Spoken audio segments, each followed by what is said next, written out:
come to order. All right, good morning, ladies and gentlemen. Please be seated.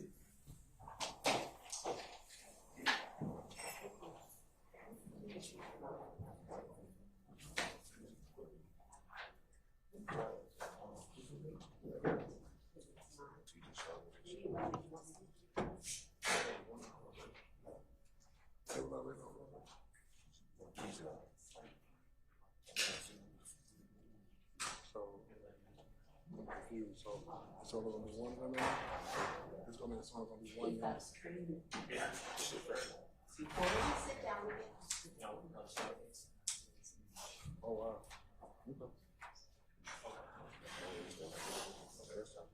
Yeah. Yeah. Absolutely. I agree.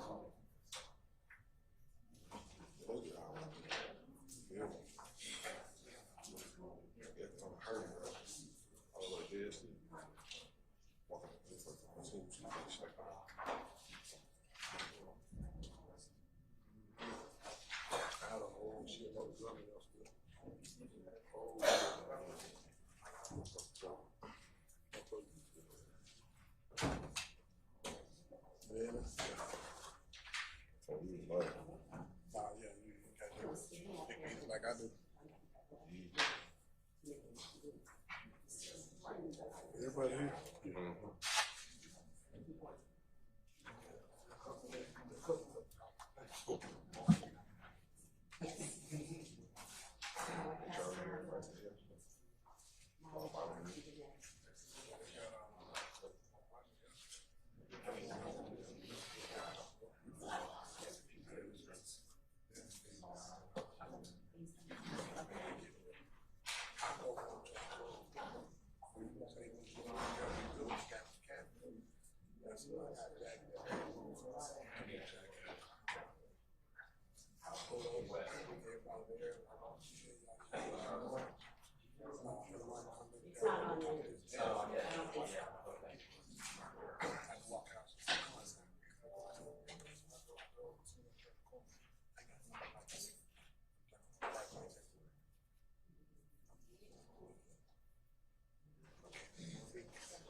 Why you take my chair? I'm like, damn. Give them that. I'm back. Give them one of these levels. I got mine. What's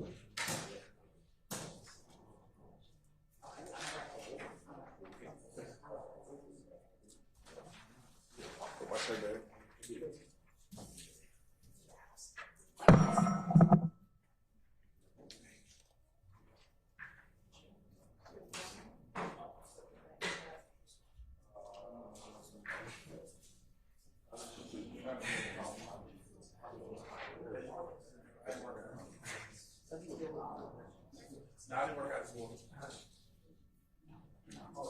What's her name? Without the arm, I don't go to sleep. I know I'll take one. What with the arms on? I get to be hugging, you know. Where's your officer here? I don't know. I know. Put the pad in the middle of the shit. We can try to lift the internet. Did they fix it? What's the name? That's one of the spots there. She said, well, that'll be on. And I called about the light bills again. They told me they didn't light bill. Yeah.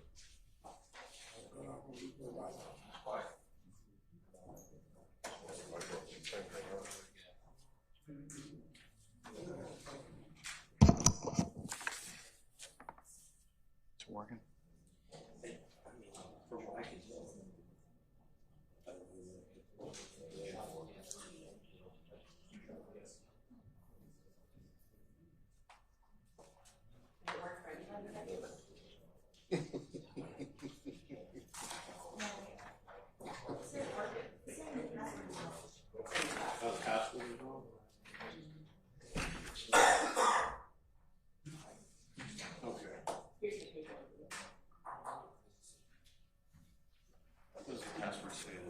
Six, 62 FB.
Ladies and gentlemen, please be seated. We are back on the record in the matter of the state of Georgia versus Khalif Adams et al.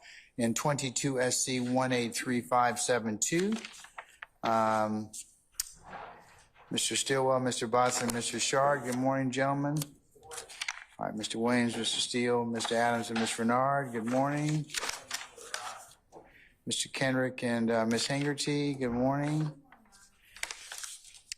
All right, Mr. Huey and Mr. Matthews Jr. and Sr., good morning. All right, Mr. Nichols, Mr. Harvey, and Ms. Westmoreland, good morning. Mr. Ryan and Ms. D. Williams, good morning. All right, Ms. Hilton, Ms. Love, Mr. Atkins, and Messrs. Brown and Smith, good morning. Good morning. All right. Sergeant Ingram, all our jurors present? Yes, sir. Okay, all right, wonderful. All right, I'm gonna have this next exhibit marked as the next court exhibit in order. It is the information I had given defense counsel about our hotspot. And we have up to 20 devices. That's the best I can do. You've been given the Wi-Fi name and the password. I will go ahead and include that as the next court exhibit in order, and I will seal it as well. So do not give out that information to anybody else. That is for you use only while you're in here, and 20 is the maximum number that particular spot will give. So, Mr. Manager, does that satisfy your technology challenges? Close. Well, you're gonna have to deal with the rest to make it up, okay? All right, because that's the best I can do with the technology, and I'm checking with our IT folks. Thank you so Okay? much. We're working on trying to get it. All right. Did Mr. Kearns give you the brand new Wi-Fi password? Oh, okay. That's why it's not working, because the device itself generates a passcode. So if you all want to come up here and make sure you have the right passcode, you can sign into it. I know you all have the ability to sign into your secure Wi-Fi provided by the county, so I didn't include you all in that particular calculus. All right. Are we ready? Yes, sir. All right. Anything I need to take up, folks, before I call for our jurors? I was just trying to be nice, Mr. Adams. I really wasn't trying to take up anything. Okay, all right. Just looking to the fact that. Okay, hold on, because we got talking up here.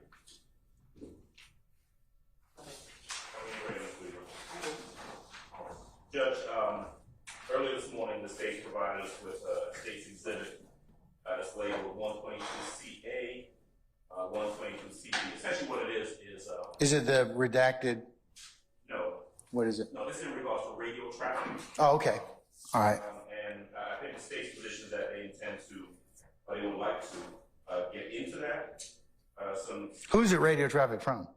Radio traffic from the incident that we've been discussing. It appears to be Zone 3 radio traffic. My recollection from looking at the discovery is that there are 4 specific excerpts of radio traffic around the time of the incident. This that I've gotten from the state is an excerpt from one of them, and I'm having some discussions with Mr. Atkins, is the gentleman, is the state representative who I believe will be presenting it, in regards to other excerpts of radio traffic and what our position is on it, whether we believe it violates a confrontation, our right to confrontation or not. We just like some time to look through it. I want to review their excerpts. I want to review the actual radio traffic itself. It's about 15 minutes to half an hour. So I'm just asking that we be given some time to look at that, and perhaps if we need to address the issue a little bit later on before it's presented. And I think we can probably do that during the lunch break. Okay. Mr. Atkins? Yes, Your Honor. That is correct in regards to Ms. Ladders is the next witness. She's the state after Detective Bit is complete, and the radio traffic along with the 911 call and associated CAD reports are going to be, the state intends to introduce those with Ms. Ladders. I provided my own time hacks from the radio traffic with what we intend to introduce, and this morning I've been speaking with Mr. Steele and Mr. Adams, and the state does agree that if it works out, if Detective Bitten is complete, close to lunchtime, Ms. Ladders is the next witness after her, and so if that gives Fitz Counsel adequate time, we can also speak together, and there may be parts of this that we agree to as well. Okay. I tell you what I'll do then. I'm gonna recess maybe about an hour from now, somewhere between 12 and 12:10. And then what we'll do is I'll give our jurors. We'll come back at 2, okay? Thank you, Your Honor. All right, Gotcha. that's sufficient? Yeah, that should be, yes. Anything else? That's all. Okay, all right, thank you, sir. All right, summon our jurors for us, please, Sergeant Ingram.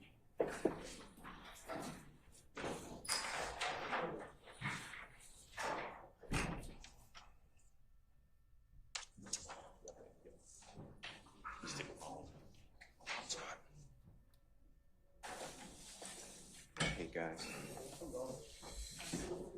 Madam President.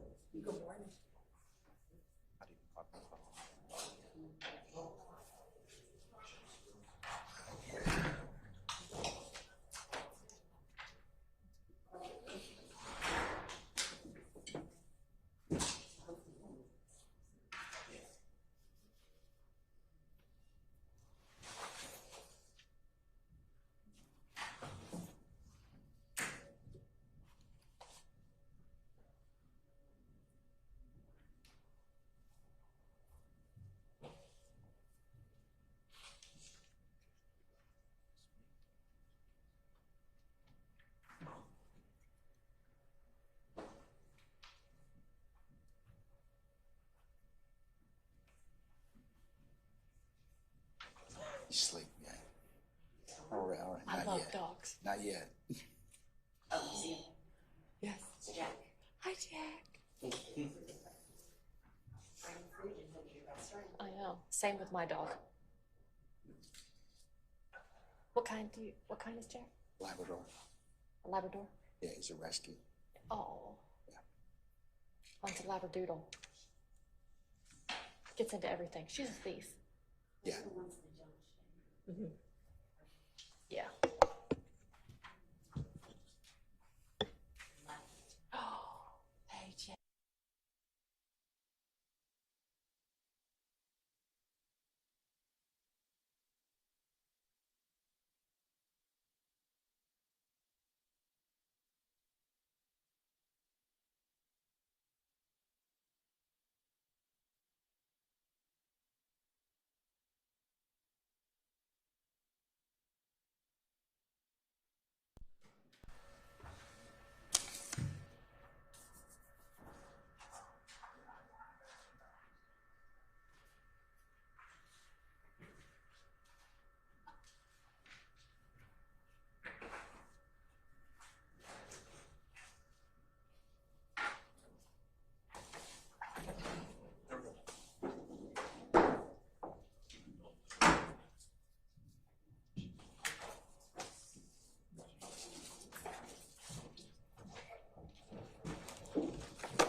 Oh.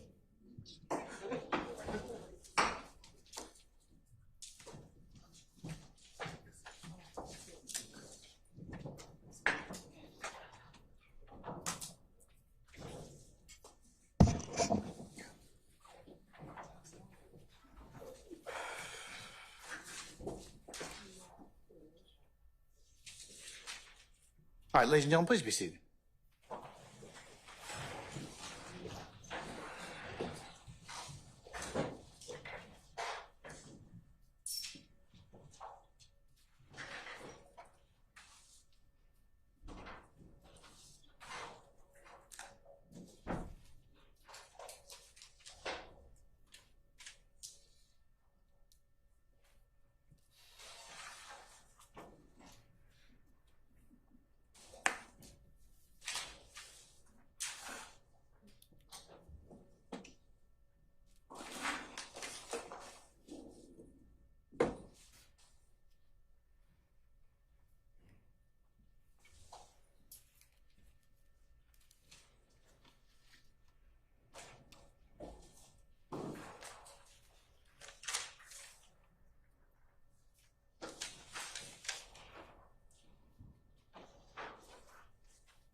Jurors present. All right, thank you, Sergeant Ingram. All right, ladies and gentlemen, jury, good morning. Good morning. All right, the way ahead is we're going to probably go to about a little after 12, recess for lunch, and then we'll come back at 2. So, and then we'll take the afternoon at that point in time, okay? All right, Detective Benton, you're still under oath, madam, okay? Yes, sir. All right, may continue the examination at this point in time. Mr. Steele, whenever you're ready, sir.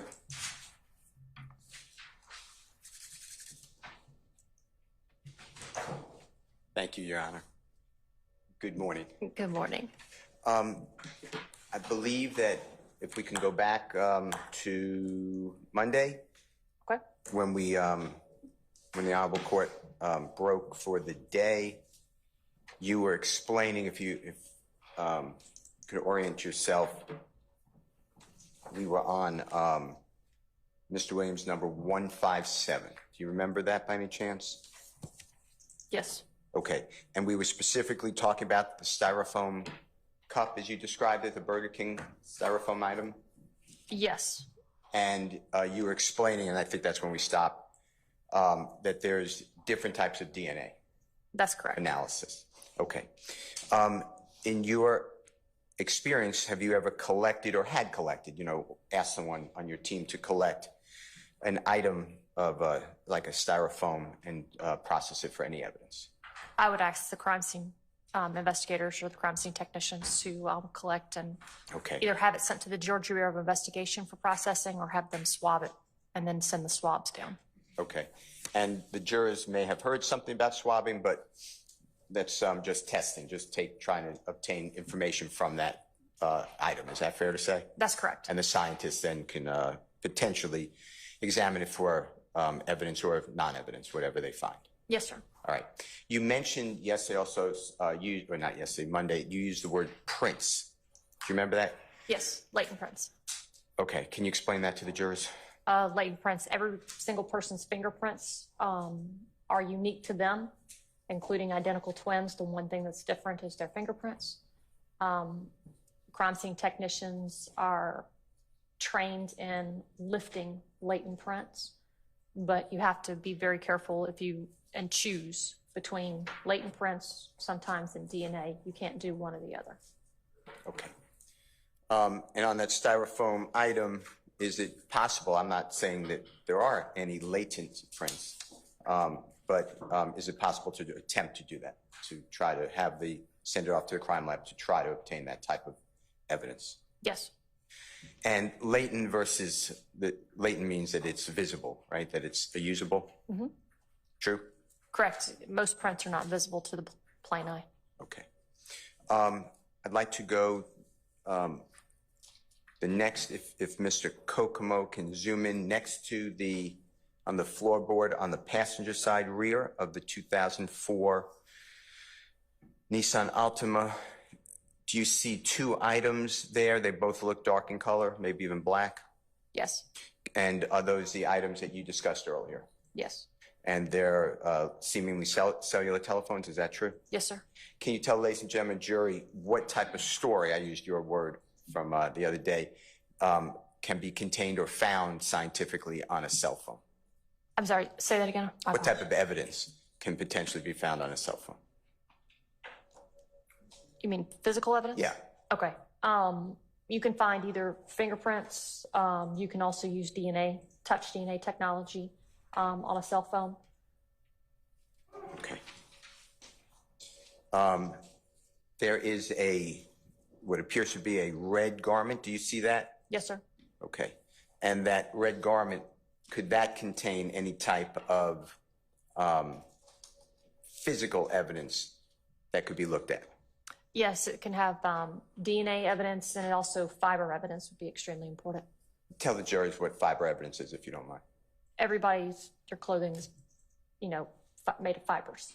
So the clothing itself would be sent down to the Georgia Bureau of Investigation, the GBI, and they would probably just, under a microscope, pull some fibers to try to compare it possibly to another scene. Okay. Now, if Mr. Kokomo can go back on Mr. Williams' exhibit number 157. And with Mr. Kokomo's permission, let's zoom in a little bit more on the item. You see the item kind of in the center top. It says the unit or the UNTZ. You see that? Oh, you're asking me? Yes, Yeah. sorry. Okay. That type of item. Do you remember whether the item was filled or not filled or spilled some of its contents, if you remember? No, the only thing that was taken from the car, because we didn't process the inside of the car. We only photographed, evidence markered, and then we took the firearms and the cell phones. Okay. The car was going to be processed at another time by the lead detective or someone of the lead detectives choosing at the annex. So I did not touch or manipulate anything in the car outside of the firearms and the cell phones. Perfect. You just are preserving it, and then the lead detective, I think you educated us, is Detective David Quinn. Fair to say? Yes, sir. Okay. And then it would be within his purview to have these other items tested at a later time. Fair Yeah, to that's say? correct. Okay. If Mr. Kokomo can zoom out for a minute and we go into the items next to that box on the seat, do you see there maybe, and if you can help us for the jurors, they may not have seen this photograph before, can you show us if you see a Sharpie pen? Yeah, it's dead center. Do you see it? Mm-hmm. Can you just- Dead center. Can you do like, the line?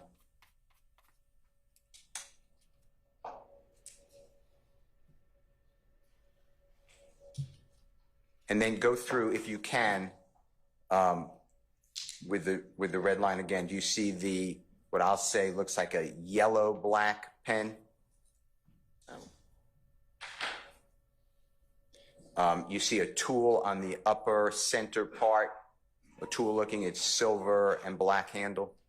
Can you do a red mark if you see that item? Do you see, and Mr. Kokomo can make it clear if you need it, but God bless you. Do you see gloves, like work gloves? Mm-hmm. Can you just do something? Oh. Okay. And do you see like what I'll call, and I really don't know what it is, so I don't want to misname it, but some sort of strap. Do you see that item? I'm assuming you're talking about this black. Yeah. Do you know what that is? No. Okay. And then do you see the red item up below it? Do you know what that is by any chance? You mean the burgundy thing? Yes, the burgundy. I don't know what that is, no. Okay. And then can you read what it says you see where it says on the upper, it's not really upper, center right, it says 1/4, like 1/4. Can you read that? No. Mr. Kokomo, can you make that a little bigger?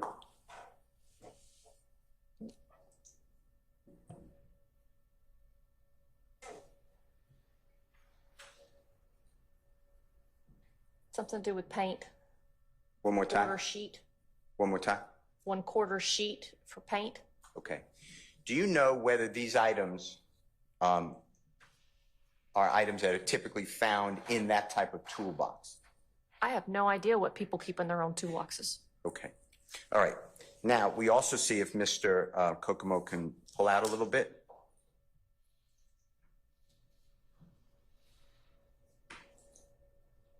We also see there, if you look in the bottom floorboard area on the driver's side, do you see that item? The firearm? There are two, yes? Yes. You see the firearm? And that's one of the firearms you collected, correct? Yes, sir. And do you also see, is that a pencil possibly? Is it a pencil-looking item next to it? It could be. Or underneath it, maybe? All From right. this photo, you really can't tell. Okay. And you see some glass, broken glass? Or it appears to be Yes. broken glass? Okay. Now, the three guns, which I believe are stacked up next to the honorable court reporter and between you, were they all semi-automatic firearms? Yes, sir. Okay. And you told the jurors, I believe it was you, and if it's not, tell them. Typically, when a firearm is working properly, the way it's manufactured is that the missile will come out of the weapon, and then the shell case will be kicked to the right and rear of the shooter. Is that fair to say? Typically, yes. There are Right. very minimal firearms out there where the shell casing goes in an opposite direction. do you have any belief or knowledge that any of the three items, and let me just get what they're marked. Your Honor, may I approach for a second? You may.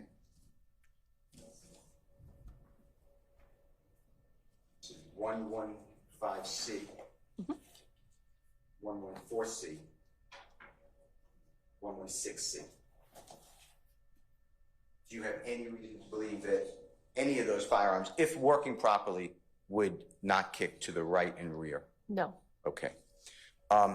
For people who may not have your familiarity, can you just show, and if you don't have gloves, we will get them for you, or I will touch the item. Can you just show where the ejection port is on one of those guns? If this is a gun, the injection port's in the center. That's the well, you put it into the well of the weapon. You're going to take a magazine and pull it into the well of the weapon. This is the chamber. If you haven't already had it cocked back, you're going to slide the slide to the rear, pull it to the rear, and that's going to put one into the chamber. When it fires, the round or the projectile will then come out this way, and the shell casing will come fire from the chamber. In this vehicle, except for the broken glass, were all of the windows raised on the vehicle? Yes, sir. Did you find, you or your team, find any shell casings inside of that vehicle? No, sir. Do you have any evidence that a weapon was discharged, that type of weapon, not a revolver, a weapon that kicks out a shell casing, a semi-automatic, was fired inside of that vehicle at the time? Me personally, no. Okay. All right.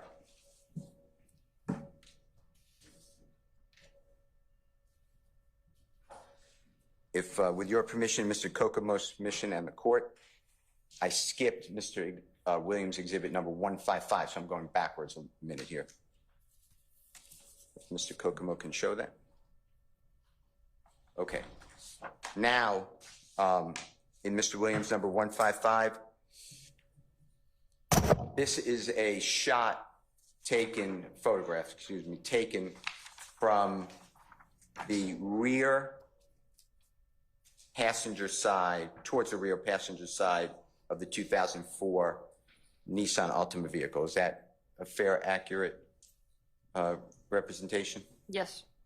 And at this point, to be fair, it appears that the driver's side rear door is ajar. Somebody opened it. Is that fair to say? Yes. All right.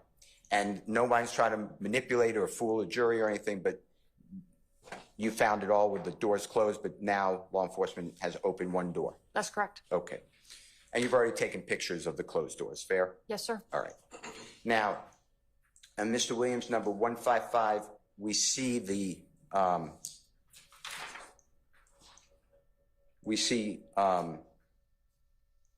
part of that black item that we discussed, right?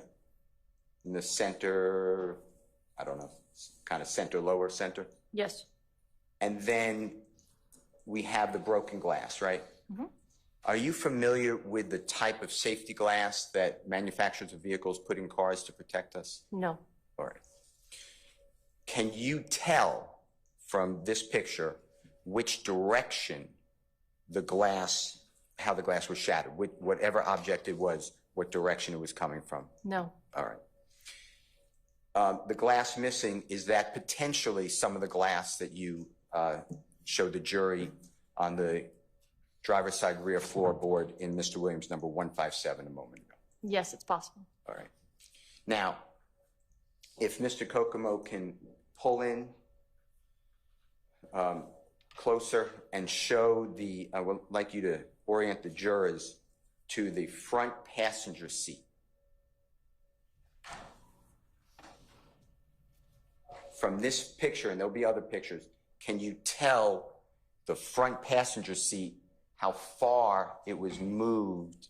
Are you familiar with cars in the front seat can move closer or further from the windshield? Yes. Okay. Do you know how far this seat, rear passenger seat, was moved towards the back? No. The time that you came upon the car? All right. No. All right. All right. Let's talk about Mr. Williams' number 156, if that's okay.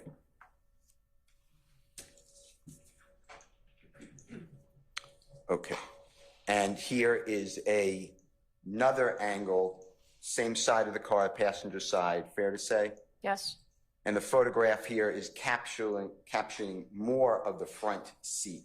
Is that correct? Yes. Can you tell from this angle, and angles could be deceiving, so can you tell from this angle of the photograph where that front passenger seat is, let's say, in relation to the divider between the two windows, the front and back doors? No, not based off this angle. It would need to be dead center on the side. Can you just explain to jurors about the depth perception? It could distort the angle. The depth perception can distort the angle of a photograph. Okay. Let's look at number 158 of Mr. Williams, if that's okay.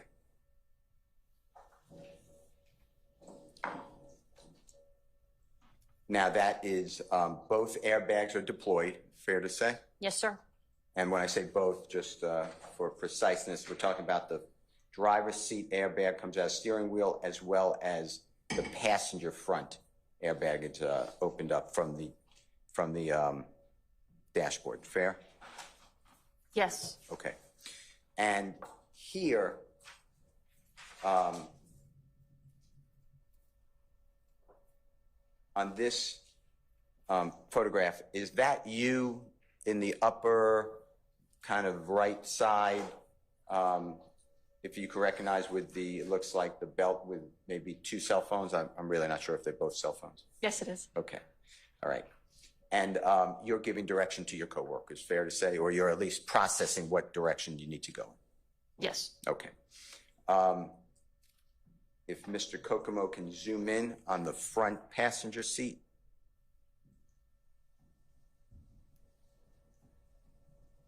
Do you by any chance know now what that item is? The yellow, I'm saying the yellow. If it's not yellow, just correct me. Item. No, again, the only thing that I took from the vehicle were the three firearms and the cell phones. Everything else was preserved and left for the lead detective. Okay. All right. Mr. Kokomo, if you can help us and go to number 159 when you get a chance. In Mr. Williams, number 159, this is now from where you were standing before. This is from the passenger side looking towards the driver's side front. That's correct. Vehicle, the front person compartment of the vehicle. Fair? Yes. Now, tell me if this helps, if this photograph helps you in Mr. Williams, number 159. Do you see the center console with the gear shifts? Yes. And do you see the gear shift seemingly in drive? I'm not saying it is in drive, but it looks like it's not in park. It's in something. I just don't know what it's in, but you're right, it's not in park. Now, I'd like to know whether you can help us compared to that center console. Is the front passenger seat look like it is moved closer to the back of the vehicle as compared to the driver's seat? No. Okay, can you explain why? It looks like the same line. Okay, so do you believe that the driver's seat, you see the driver's seat? Yes. That is in front, the part that comes to the legs, that is in front of the gear shift? You see that? I said yes. Okay. And then do you notice that the passenger seat, the front where the legs go, looks like it's behind the gear shift? But they're both around the same location. One's not manipulated 5 feet behind the other. So based on the angle of this photo, they could be right there at the same thing. I couldn't tell you unless I'm standing at the car at the time. Okay. Okay. Let's look at the floorboard of the passenger seat front. The items there. You see maybe 2 cords that possibly, you know, to go into electronic device. Does that look like that's true? One's green, one's white, or at They're least- cords. I don't know what they go to. Yeah, I can agree that they're cords. Okay. And then, Mr. Kokomo, if you can blow that up. Do you see another potential item that is maybe a cup, the word Coca-Cola on it in red? It's white, has different colors on it. Yes, Same potential, either paper or styrofoam. correct. Potentially fertile ground if Detective David Quinn wanted to have it analyzed by the crime scene. Potentially, yes. All right. Okay. If we can go to Mr. Williams, number 60. I'd like you again to focus on the seat. That's a front passenger area, correct? Floorboard? Yes, And do you see the seat where the knees would come and to the front passenger seat? yes, And do you see where it appears that there is an indentation where it goes into where the gun is laying, into the place where the feet would typically go of the person sitting there, if there was a person sitting in that seat? an indentation where? Going down, you see the carpet. Looks like it goes down from the seat towards the floorboard. Do you see that? No, Okay.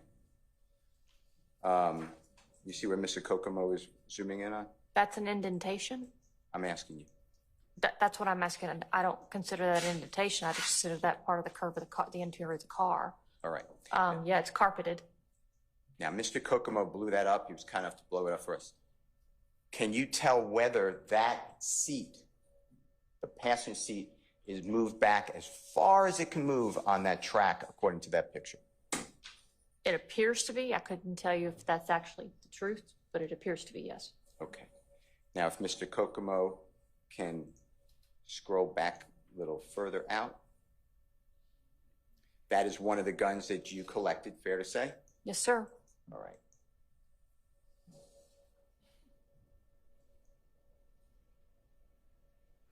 If we can go to Mr. Williams, number 161, that is going to be a close-up that you directed to have taken of that firearm that you collected, correct? That's correct. All right, now I'd like to go to Mr. Williams, number 162. Now this, to orient the jurors, is the driver's side rear floorboard. Is that right? Yes, sir. All right, and there is 2 additional firearms that you and your capable team collected, right? Yes, sir. All right. There's also a hat there. Is that true? Yes, sir. And it looks like to me it says New Era on it. Can you read that? Yes. Tell the ladies and gentlemen jury what evidence potentially can be found on a hat if the hat is on the person. Oh, you could find DNA. You could find hair, possibly with or without the root, which if it has the root, you can definitely try to pull some DNA from that. That would have been found on the hat, or potentially found on the hat. Could fingerprints potentially be found on a hat? I've never seen where fingerprints have been found on a hat. Okay. That again would be up to Detective Quinn. That's correct. Okay. Mr. Williams, number 163. By the way, can we go back to 162 if you don't mind?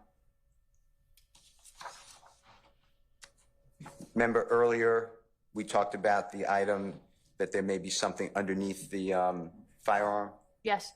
Do you see what, I would say is a pencil? Do you see that green item?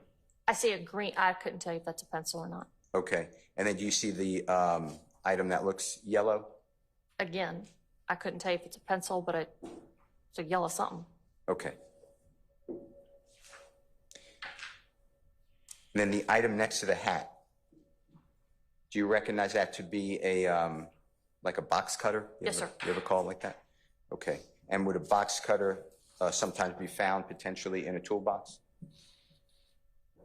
I would assume so. Okay. If we go to Mr. Williams, number 163. Now, do you need another picture to orient this photograph, or do you remember where it was? And if you do, just tell the jurors to orient them. No, I believe this was the coagulated blood that was on the outside of the vehicle. Okay. And do you know whether in your experience that that's a large amount of blood or a smaller amount of blood? And I know it's all relative. I understand that. Objection, Your Honor. Basis. I They, stand the objection.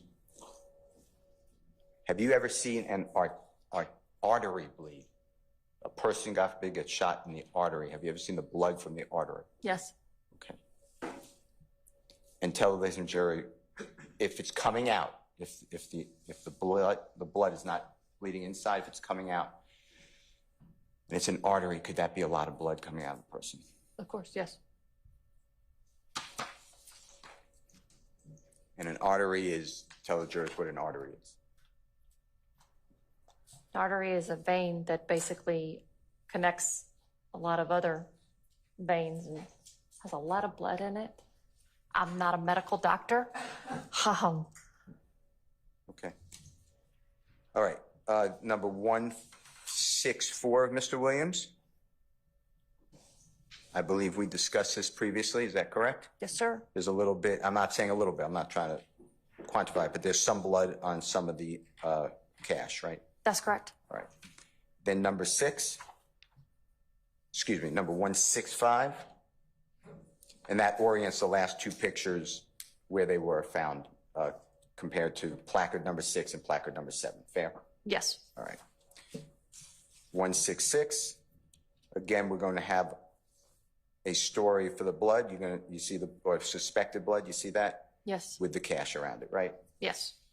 And then number 9, suspected blood. That's why you thought it was important to memorialize. Fair? Yes, sir. And that's a number 167.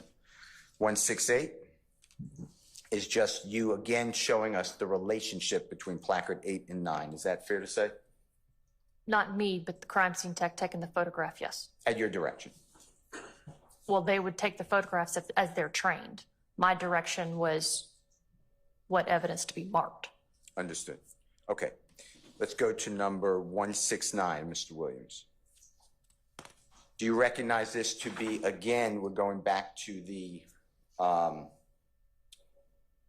rear passenger side of the 2004 Nissan Altima, fair? That's correct. And this again is, I know there's a little more to it, but the floorboard area, Yes, sir. is that fair? Okay, do we see a, potentially a plastic water bottle or a plastic bottle of some sort stuffed in between the area where you can hold things behind the passenger seat? The pocket, yes. The pocket, thank you. Okay, and then there's the Burger King item that we discussed underneath that, right? Yes, sir. And then you've already discussed the cell phone and the magazine Yes. to the firearm. And there's again that red item that you discussed Yes, sir. with the jurors. Do you notice any what's potential or suspected blood on the corner of the seat? I couldn't tell you what that is. Okay, That would have to be tested. okay. And that again, and you made it clear, I believe, that that's Detective Quinn, not you. To have it swabbed would be the lead detective when they were processing the car at the annex. To have it tested would be the GBI. Right, and it starts with Detective Quinn. I guess I was inarticulate. Or whoever he would have delegated that job to. Okay. 170 of Mr. Williams, you see a placard 10, Yes, sir. and it's a similar photograph of what we just looked in, but a little clearer, closer. Fair to say? Yes, sir. Okay.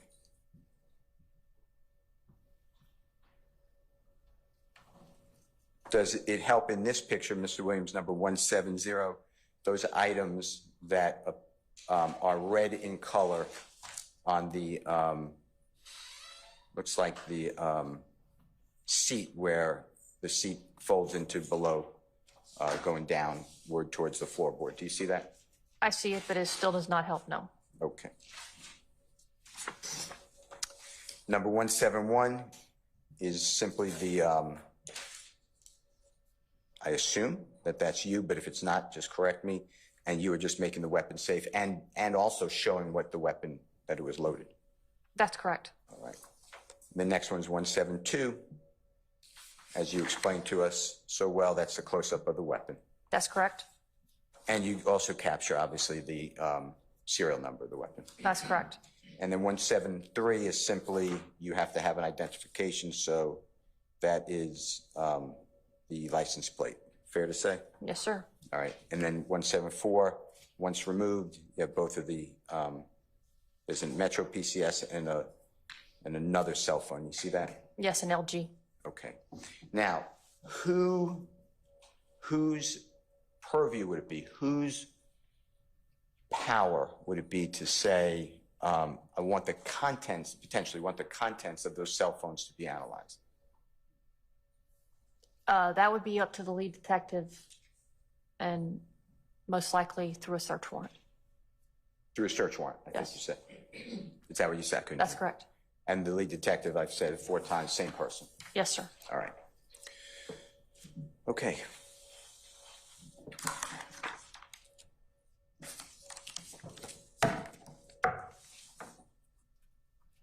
I think we have gone through every other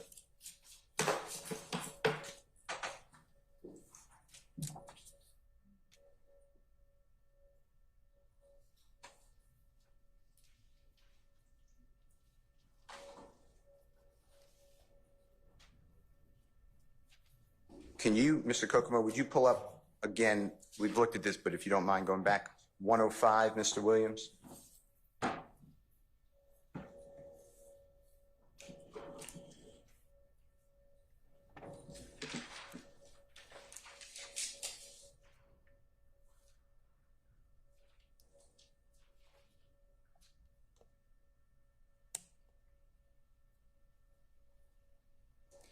And if Mr. Kokomo would be so kind to zoom in to the picture where you can see the front passenger headrest, seat headrest.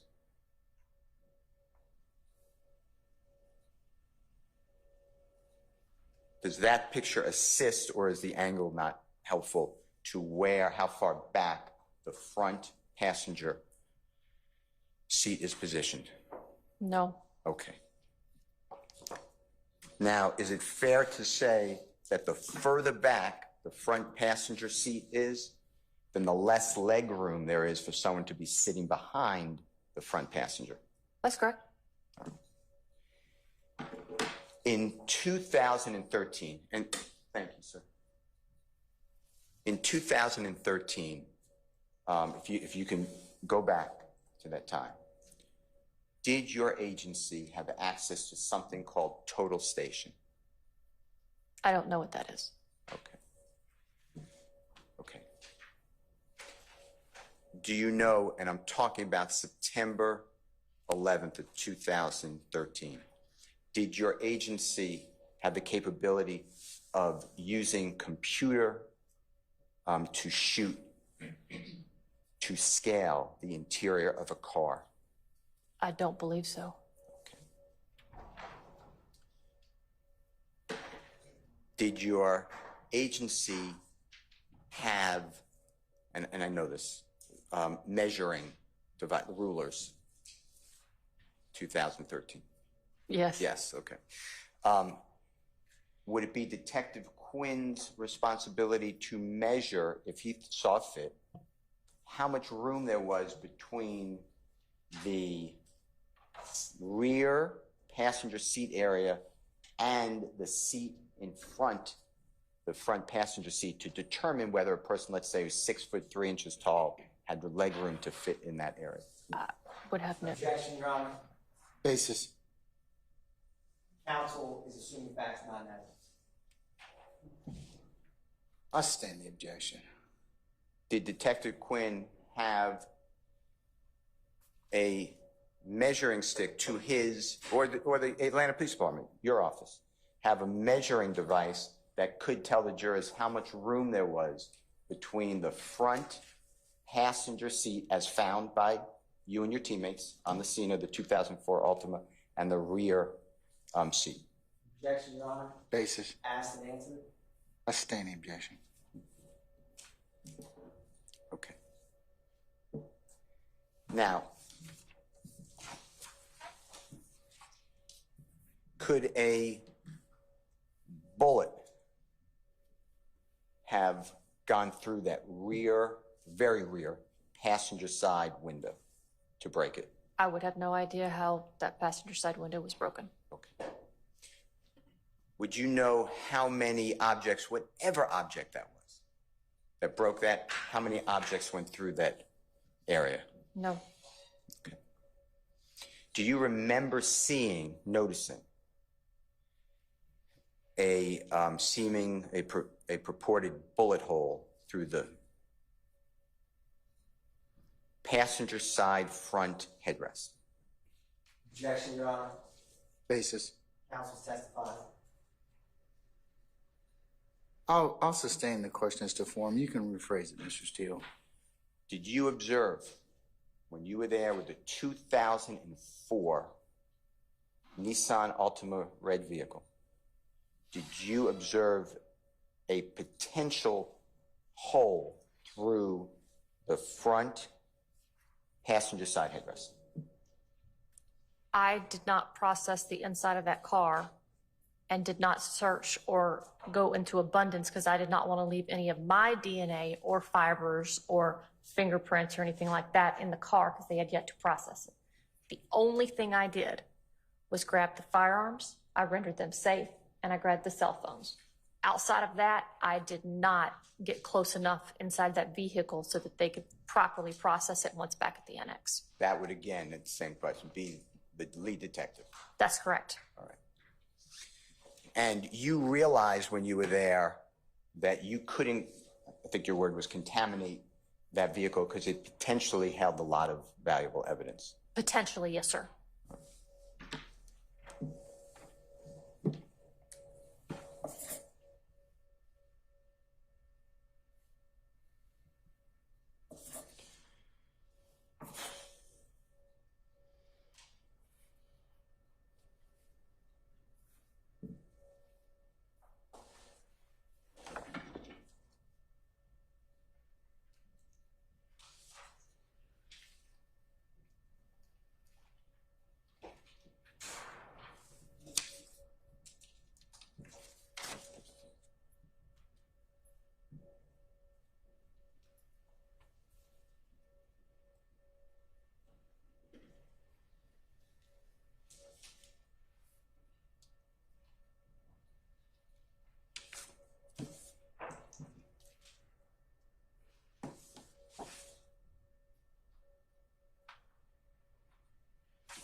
Can you pull up State's Exhibit 119C as in board?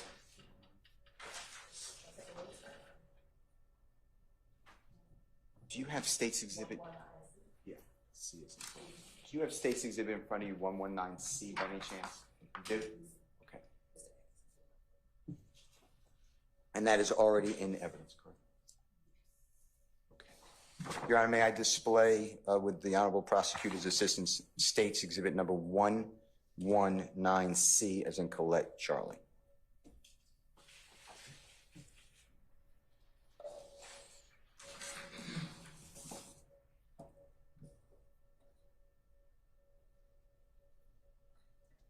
Can you all pull up 11C? 119C? Okay, all right.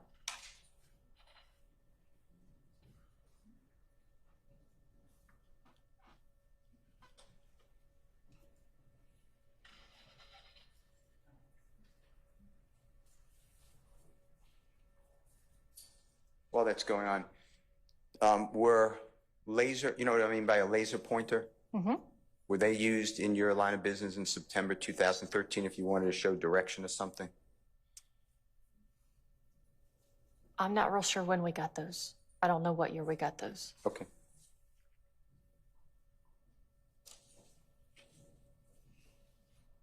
Okay. In 119C,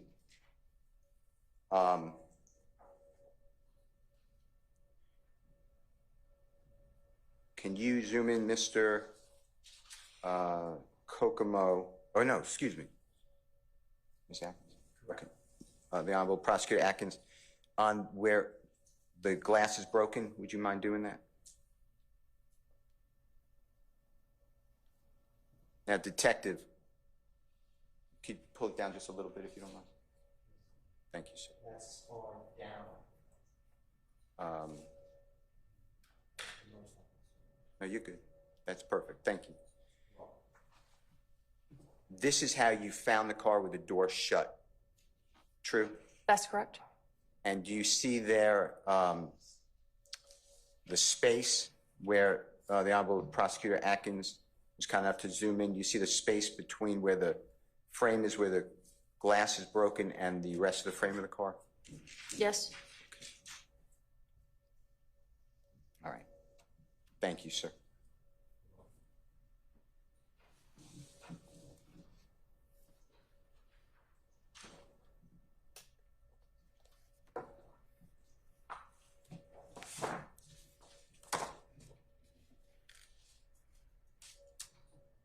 Your Honor, I don't believe I have any other questions. I want to thank you so much. Thank you, Your Honor. You're welcome. Cross, any additional? That hadn't been asked already?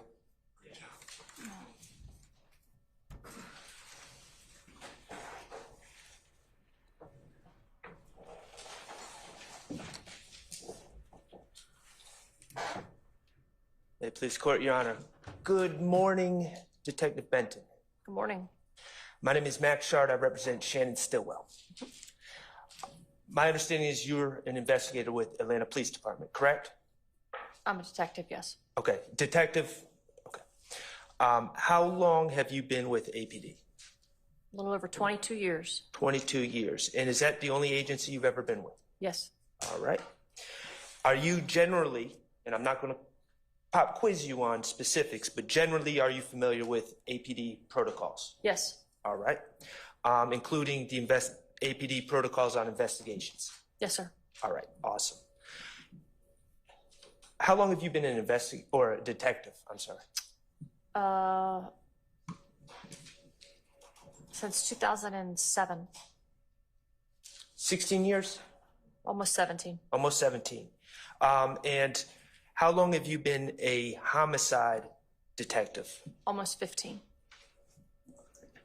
And you have familiarity with the way APD conducts homicide investigations, correct? Yes, sir.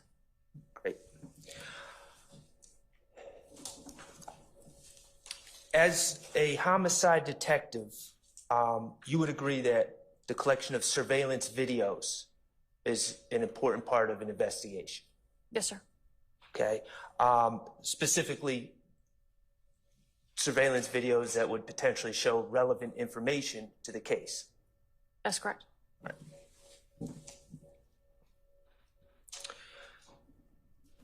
Would you agree that if you are aware of information that something supposedly happened at a specific location, surveillance video could help prove or disprove that notion? Yes. Okay. So if a witness said something happened at a specific location, you can go get video and then you don't have to rely on the credibility of the witness.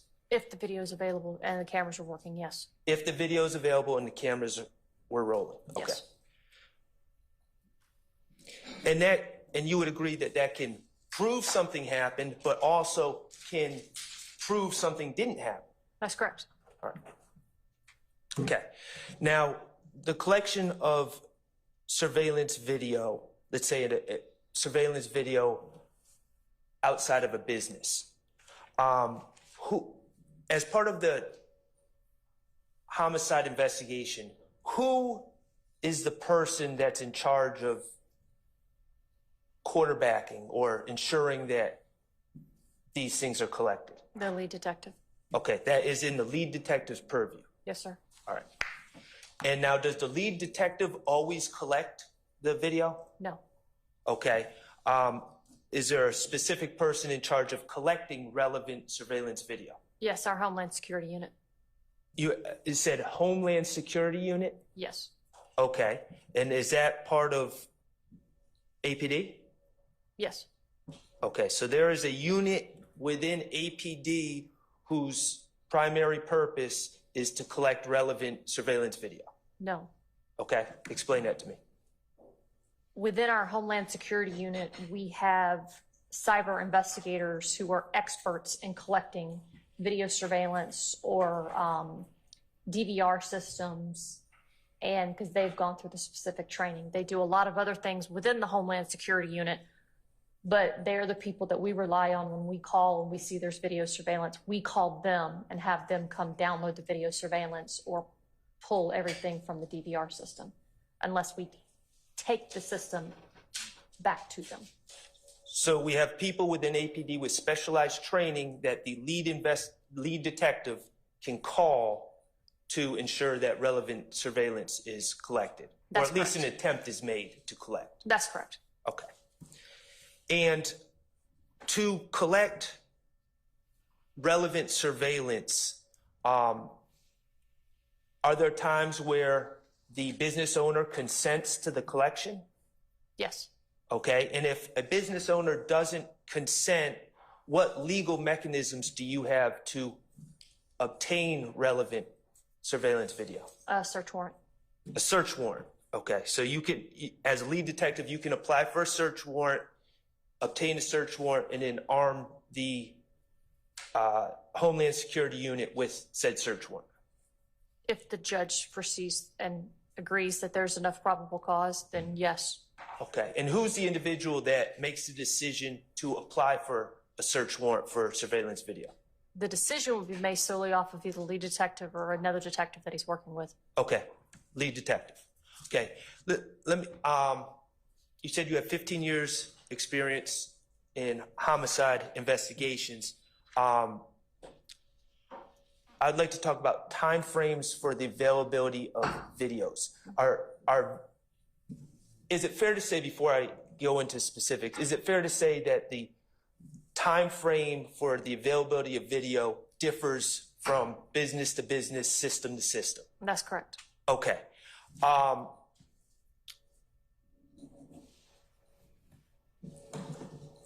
Are there, assuming that video surveillance is recorded at a business, what are some of the timeframes that you've seen as an investigator, as far as how long the surveillance video is maintained by businesses? The minimal time that I've seen is 12 hours, and the video is immediately overridden by another video, up to a couple of weeks. Okay, a couple weeks.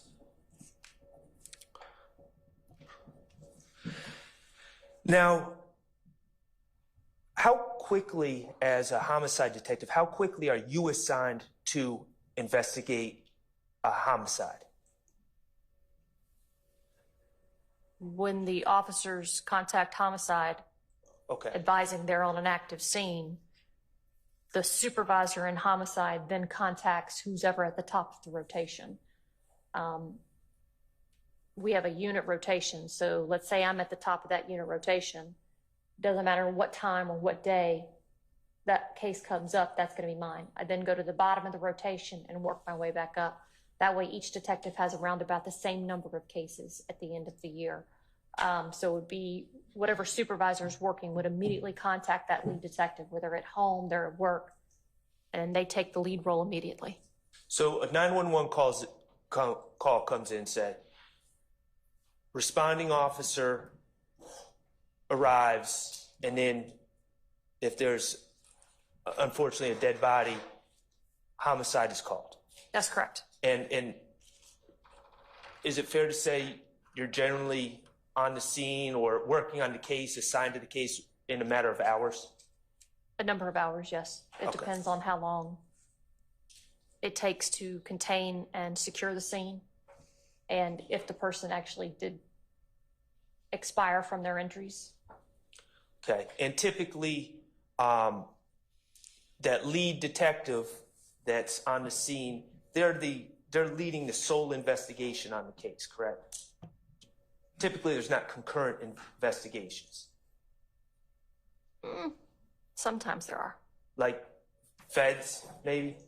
Uh, Other feds, law enforcement? Other law enforcement agencies, yes. There are concurrent investigations going on, yes. All right. As an investigator, a detective, I'm sorry, when you find evidence, do you typically broadcast it to the world? It depends on what the evidence is. Okay, so if you find physical evidence, do you typically run and tell reporters all about it, or do you keep some information close to the vest, so to say? Well, in 2013, things were a little different than they are here in 2024.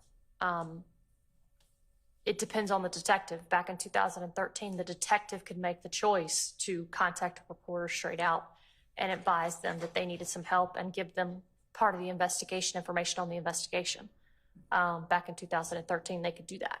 Okay. Would that be to ask the public's help in identifying people and things of that nature? I wouldn't know Okay. what any other detective would do with that information. All I can tell you is that you could do that back in 2013. Okay. When you develop a suspect, do you typically inform the suspect? Is it policy that you have to inform the suspect that they are a suspect? No. Okay. So you could keep that within law enforcement? Yes.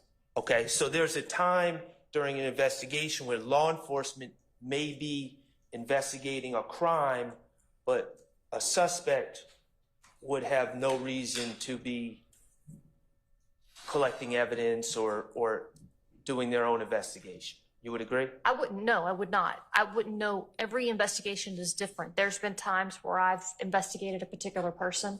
They were well aware that they were being investigated, even though I had never mentioned it and never spoken to them, but they knew that they were being investigated. So I couldn't tell you what other people think we're doing. Okay, but going back to, I guess, my initial question, it's not policy that you would inform anyone. Sometimes, yes, sometimes no. Like I said, it depends on the case and it depends on the investigation. Okay.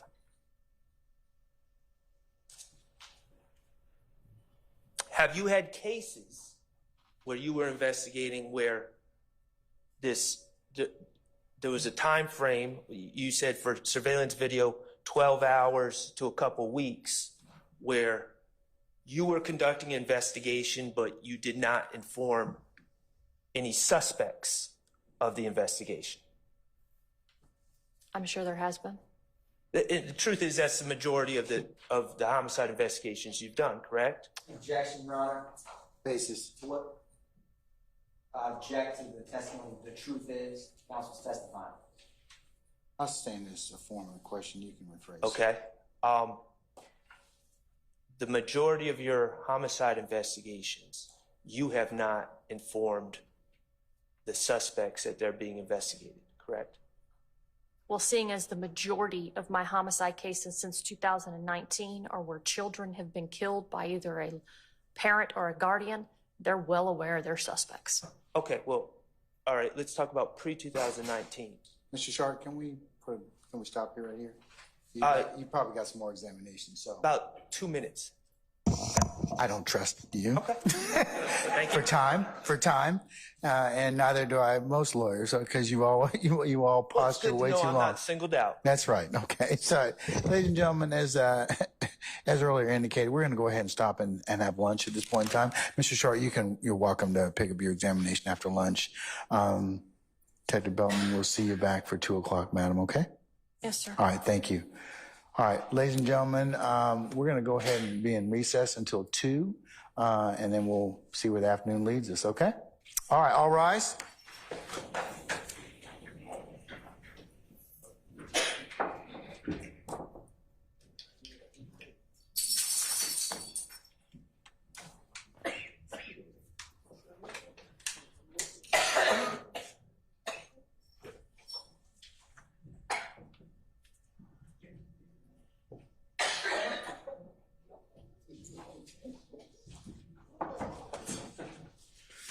All right, ladies and gentlemen, please be seated. Our jury's left to this detective. We'll see you back at 2, madam. You can go ahead and step off the stand at this point in time.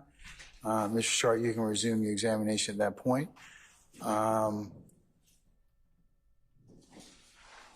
Okay, counsels, during the pendency, you will work on the other issue we talked about. Is that correct? Okay. All right. Unless there's anything else of me, we'll go ahead and be in recess, stand in recess until 2 p.m., okay? All right, we're in recess.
Madam, I have received your agreement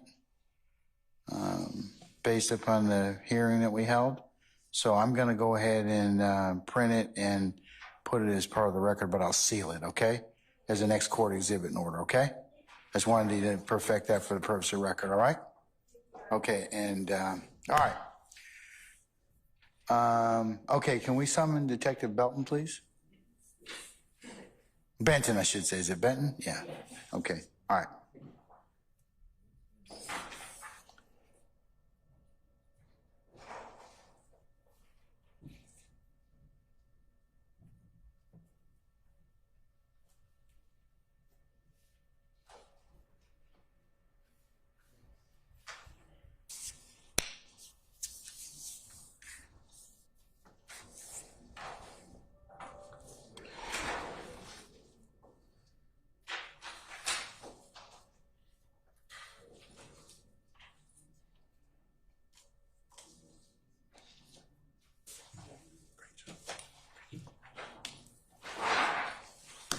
Oh, okay. Sorry, if you'll summon our jurors for us, please. Yes, sir. All right.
All right, ladies and gentlemen, please be seated.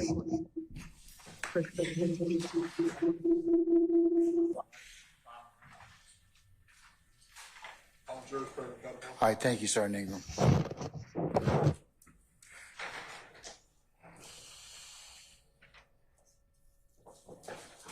All right, Mr. Sharp?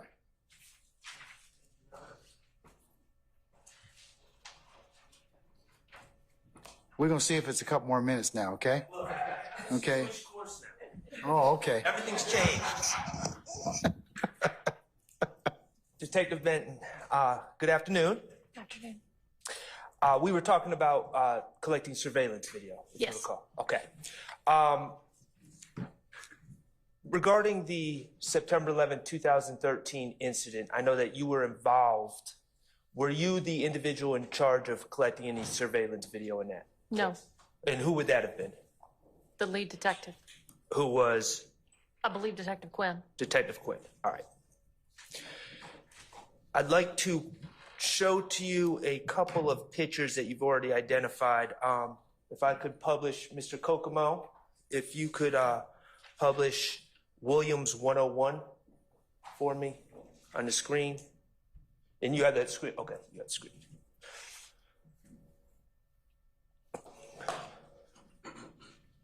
You have identified this picture already as being an accurate depiction of September 11, 2013, correct? That's correct. Okay. Above the car, do you see a McDonald's Yes. sign? Okay. Could you, Mr. Kokomo, Williams 156?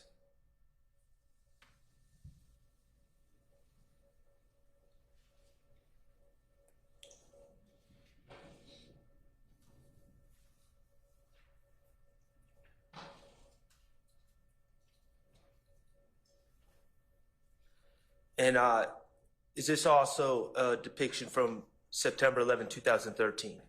Yes. Okay, and this would be at the corner, essentially the corner of Cleveland and Old Hateville, correct? That's correct. Okay, and you would agree that at that time there was a McDonald's restaurant on the corner of Old Hateville and Cleveland Avenue, correct? That's correct. On the other side of Old Hateville Road, but also on the southwest corner of Old Hateville and Cleveland. If you say so. Okay, at the corner of Old Hateville and Cleveland. Yes. We'll just keep it simple. At that time, that restaurant was open? I have no idea. Okay. As a Atlanta police detective for a number of years, you are aware of that McDonald's at the corner of Old Hateville and Cleveland, correct? That's correct. Okay. And did that McDonald's have surveillance video, to your knowledge? I have no idea. You don't know? Okay. Do you know if that McDonald's, we're seeing pictures from September 2013, is that McDonald's still standing today? Do you know? I have no idea. Okay. Okay. Now, I'm going to ask you about one more case, and that is a death of Donovan Thomas on January 10th of 2015. Were you the lead investigator in that case? Don't believe so. Okay, so you would not have been involved in charge of collecting surveillance involving the death of Donovan Thomas in 2015? No. Okay. Do you know who the lead investigator on that case was? No. Is there a detective, James or Jim Thorpe, that works for Atlanta Police Department as a homicide detective? No. What, in January 2015, was there an APD detective, James Thorpe, that worked for Atlanta Homicide? Yes. Okay, thank you. Beg the court's indulgence.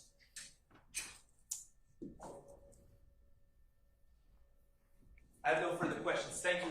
All right, anybody else? All right, Mr. Matthews Jr., go ahead, sir.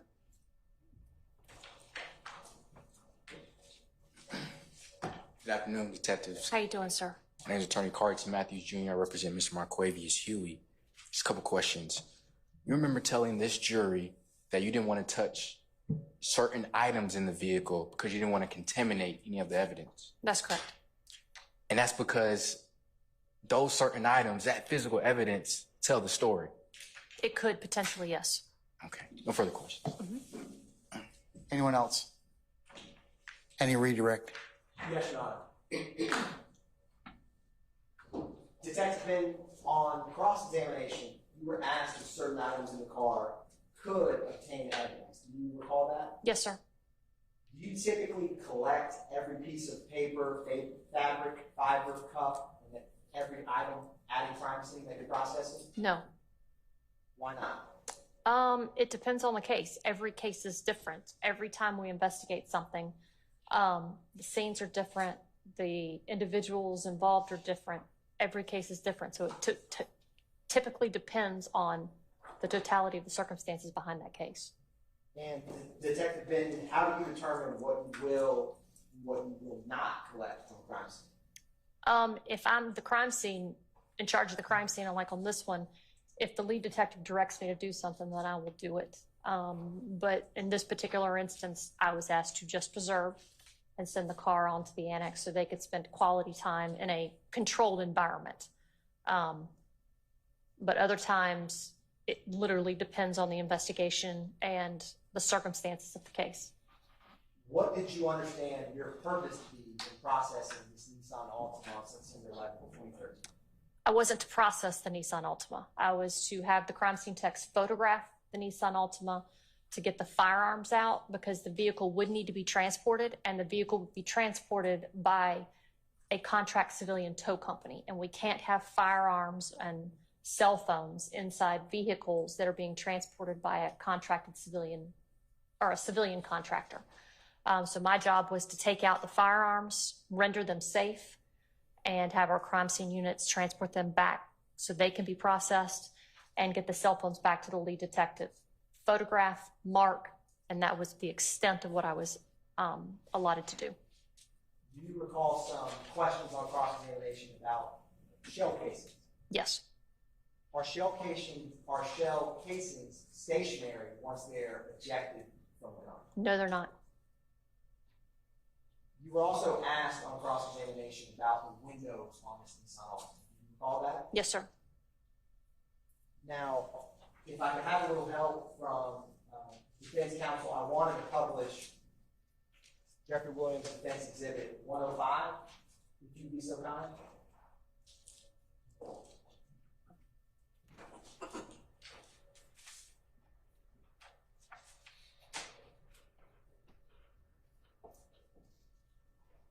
And Detective Ben, while they are pulling that up, what do you mean when you said that shell casings are not stationary once they are ejected? Can you expand upon that? Well, they could, when they exit the chamber of the, or when they exit the chamber, they're going to move.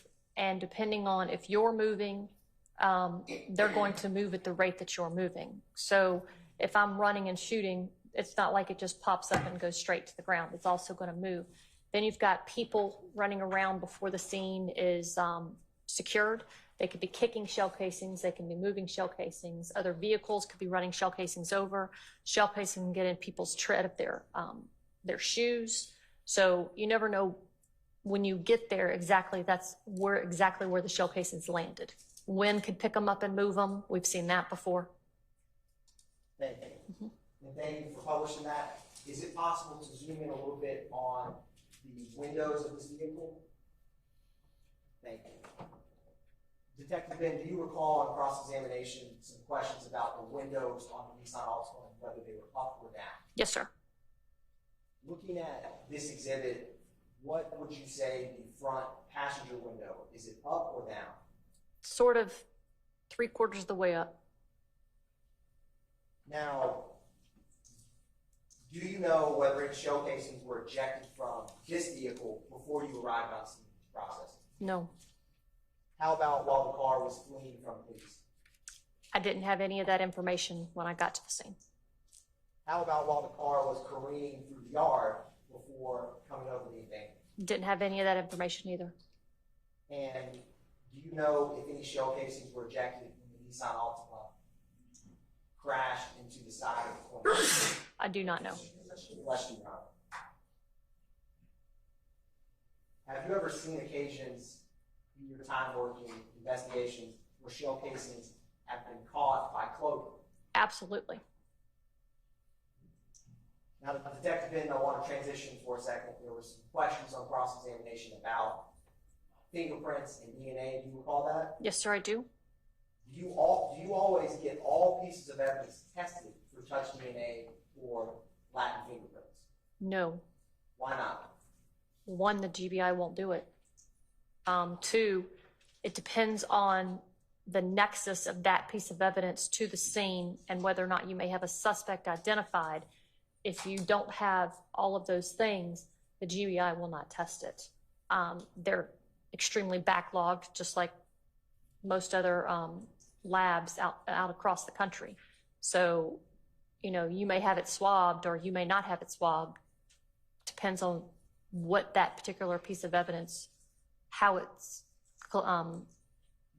connected to the case. And investigations you've worked before submitting any evidence to the GBI, do you do that before or after an investigation? During. Can you explain that? Yes, so if I have any evidence that needs to go to the GBI, I first have to contact the GBI to basically fill out a form that states that this is what I want done on the evidence. This is the evidence. This is sort of a very, very brief synopsis of what this evidence means to this case, the type of case that it is a homicide case or it's not a homicide case. And then you put on there the type of testing or processing you want. So if it's ballistic evidence, it's firearm, you're going to collect the ballistics box and tell them what type of firearm and all that stuff to get it tested. If it's DNA, you're going to click the DNA box, and then you're going to have to determine, what type of DNA you want. You will submit it to the GBI, but it could take If it's DNA, it could take 2 years to get any information back. And at that point, you may get information back stating, we're not going to test this based on you've already gotten this far in your investigation. And in investigations that you've worked, before you determine what should be submitted to GBI, you typically take statements and speak with witnesses before making that determination. Yes, I do. Is it common practice to take items collected the day they're collected directly to the GBI for testing? No. Why not? A lot of times you hold on to evidence and you'll place it into either the crime scene techs will hold on to it for a couple of days and for the detective to determine what this evidence means to the case. And then they can determine whether or not they're going to have to send it to the GBI or have it transported to the GBI or just have it placed into property as evidence where it's in secure storage. If we send it right off the bat and we don't have any basis behind it, then we're not really wanting to know what we're testing it for or why we're testing it. Therefore, the GBI is not going to test it, so there's no reason to get it down there because they're just going to turn around and send it right back. And you had discussed having a nexus for an item before submitting it to the GBI. Do you recall that? Yes, sir. And if you were conducting an investigation where a vehicle was at issue, if you did not have a nexus to any items being touched in the trunk, would you submit items in the trunk to the GBI? No, I would not. Now, before you arrived, do you know whether any officers on scene checked the vehicle for additional occupants before you were on scene? No, I do not. And do you know whether the initial responding officers closed any doors before you arrived? No. One brief moment. Yes, sir. No further questions. Thank you. Anything further? Yes, Mr. Steele.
Your Honor, may I show what's already been marked and admitted by this honorable court, which is State's Exhibit number 143, C, it's in collect.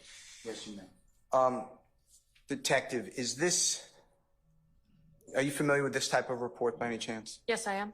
Okay, and this is the, what's entitled Official Report of the Georgia Bureau of Investigation Division of Forensic Sciences, or what I think people call the crime lab. Is that fair to say? The GBI crime lab, yes. Yeah, and GBI, Georgia Bureau of Investigation, right? That's correct. And what you were saying was sometimes it's hard to submit evidence to the crime lab if there are no suspects. Is that? That's not what I said at all. Tell us what you said if you. No, what I said was the evidence has to have some sort of a nexus to the crime or a suspect in order to submit it. A lot of times when you do submit stuff, you can let them know why you don't have a suspect listed, and they'll still test it. It just depends. Every case is different. Okay. And I just wanted to make that clear, but in 143C, do Do you see where it says case individuals on the screen? Yes, And then it does list 3 suspects as Mr. Bean, Mr. Prothro, Mr. Murphy. You see that? it lists 3 subjects, not suspects. What did I say? You said suspects. I They're not apologize. suspects, they're subjects. I apologize. Thank you. And then it has victim, and that's an officer. You know that? I know Roberson L, yes. Officer. Okay. All right. Now, this was submitted, if you can tell, to the crime lab. Let's see the date. Do you know the date? I don't know the date of submission. I know the date of the report. Let's see if you go down a little bit, if you don't mind, Madam President. I think that's you. You see where it says October 24th, 2013 in the center, and the following evidence was submitted. Do you see that? Yes, So that's approximately a month and maybe 13 days after September 11, 2013. Does that sound right? sounds about right, yes. And the crime lab would accept things, when I say things, items to test at any time, as long as it was from an agency with law enforcement. Is that true? Between the hours of 9 and 4, yes, on Monday through Friday. Okay. All right. And thank you so much. May I just see 126C first? Because I'm not sure if you do it right now.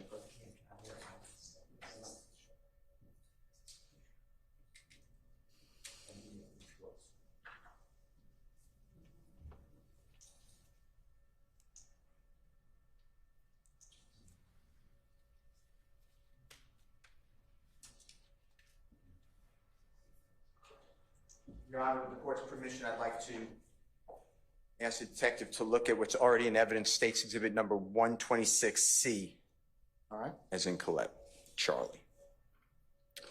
Do you see on your screen Detective 126C as in Colette? Yes, And do you recognize, it's in evidence, but do you recognize this type of item, by any chance? I have not seen this before. All right.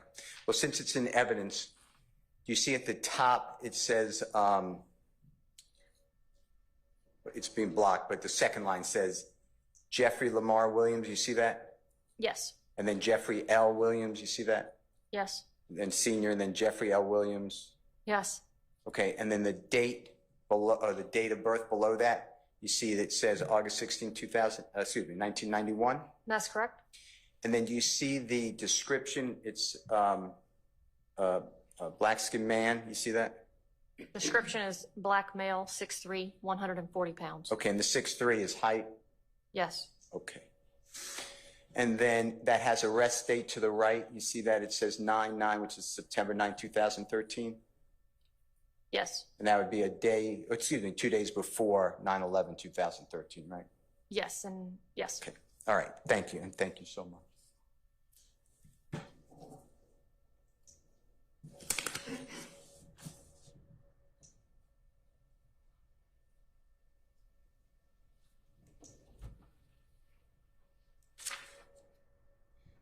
Now, the Georgia Bureau of Investigation has different units to it under that umbrella. And by that, I mean they have an investigative team, right? They have law enforcement officers, correct? That's correct.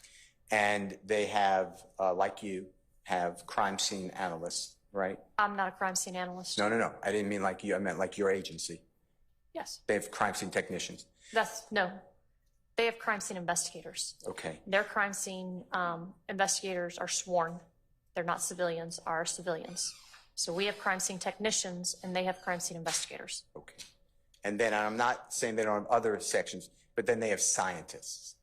Is that true? Forensic scientists, yes. And that's what you were referring to, and I was referring to as the Georgia Crime Lab. Yes. Medical examiners, if you know. I know they have a medical examiner's office. It's the DeKalb County Medical Examiner's Office. I don't believe it's attached to the building at the Georgia Bureau of Investigation Crime Lab. Do you know if the Georgia Bureau of Investigation Crime Lab have their own medical examiners throughout our state? I know they have a juvenile pediatric pathologist that works there. Okay. Then they have all the things you talked about, DNA analysis section, right? Yes. They have fingerprint section, right? Yes. Ballistics or firearm section, right? Yes. Okay.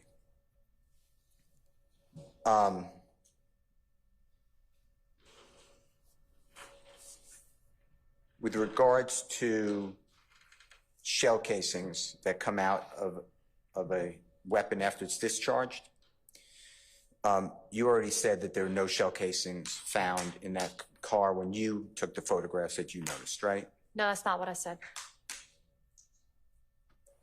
What did you say? I said that I was not looking for shell casings, therefore I did not go looking for them. I did not see any, so I did not look for them. Okay, but you didn't see any. True. I wasn't looking for them, no. Well, if you would have seen one, you would have No. photographed it, right? Yes, it would have been photographed. It was in plain view, yes. And it would have been collected. No. It would have been left for Detective Quinn. No, I would have called Detective Quinn and asked what he wanted us to do with the shell casing. Okay. Tell the ladies and gentlemen jury any evidence you have that a gun was fired from inside that car anytime from the time that Robertson L. was involved to the time that that car was walked up upon by you. That's not a question I can answer. Do you have any evidence that a That's firearm was? literally not a question I can answer. The only thing I can answer is how I processed that scene and the firearms that I took. I cannot tell you if there was any evidence inside that car to suggest that a firearm was fired because I did not process that car. You said that you collect any evidence that may be important. Did you say something like that? That's not what I said. I said my job on scene was to photograph the scene, preserve what was inside except for the firearms and the cell phones. I took those out, and that's because I was advised to rendered the firearms safe, handed the cell phones, I believe, over to Detective Quinn, and then anything else that was involving that car was to be processed at a later date.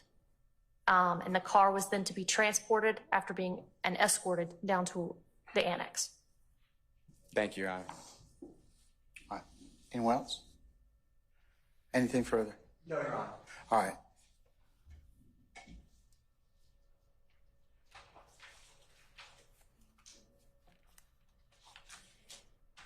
May Detective Benton be permanently temporarily excuse the witness. Your Honor, temporarily. All right, Detective Benton, I'm going to temporarily excuse you as a witness. For now, you're free to go about your user dues and avocation. We'll give you plenty of head time when we need to call you back. Please don't discuss your testimony with anybody except the attorneys in this case, okay? Thank you, sir. All right, thank you, madam.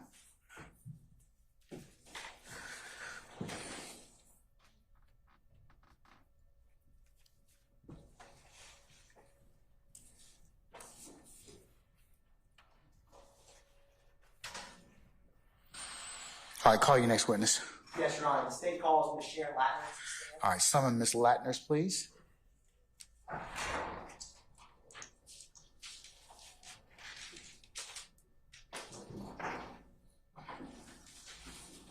All right, Ms. Latners. Please approach the witness stand. All right. Raise your right hand and take the oath. I do.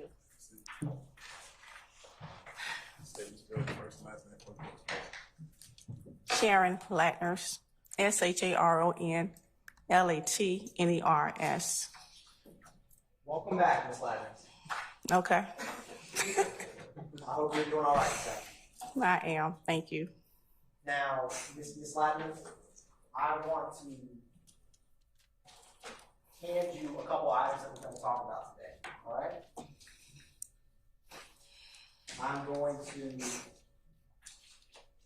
I'm approaching the witness with State's Exhibits 122 Charlie, which includes subsections Alpha, Bravo, Charlie, 120 Charlie, 121 Charlie, and 122 Charlie, subsection Delta.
Your Honor, I am approaching the witness after speaking with defense counsel with 120 Charlie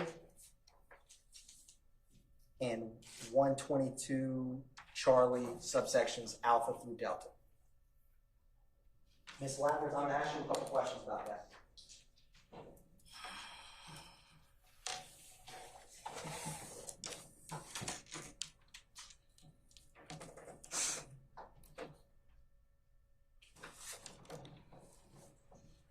Ms. Lappers, what are those items? You have a copy of the CAD report. You also have audios from two CDs. And how do you recognize those?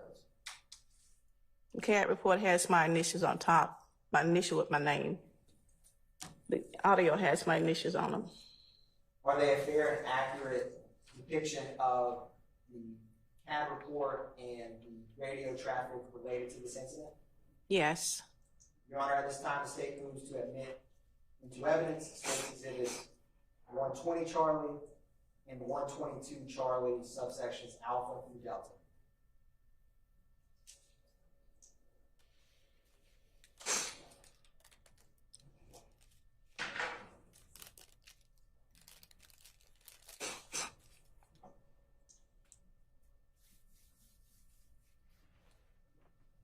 You said 120 Charlie and 122 Charlie, Alpha through Delta? Yes, Your Honor.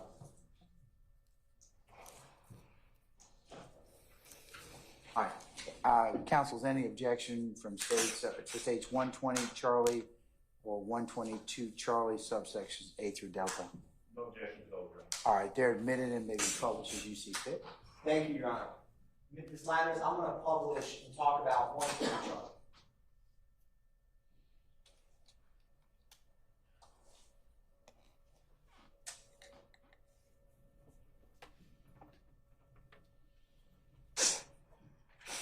Now, Ms. Landers, what is the event ID for this category? 132541038. And what date was this generated? September 11, 2013. What time was the call initiated? 10:40 a.m. hours. And what time was the call received? 10:45 a.m. hours. What was the location, Ms. Landers, of this call? 2614 Old Hateville Road, Southwest, Apartment 6, Atlanta. And what zone indeed was this call in reference to? Zone 3, 310's beat. Now, Ms. Landers, up at the top, it says 4-5 larceny. Can you explain what that means? It's, larceny is someone car broken into. That's our sickness for police. And is that the call type and description of this initial call when it came in? Yes. What time did the first responders arrive to this call? 10:46 a.m. hours. And who were the primary units that responded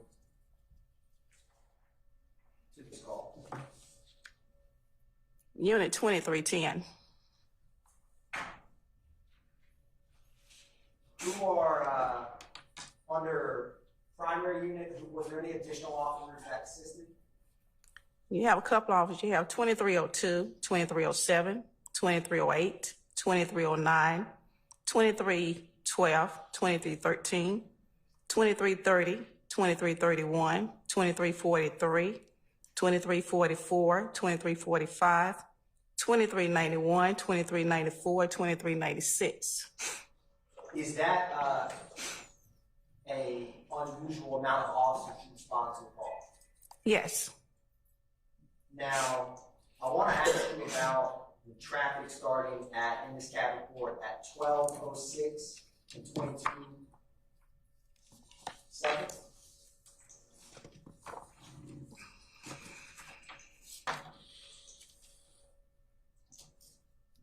Are we looking on the second page? Yes, ma'am.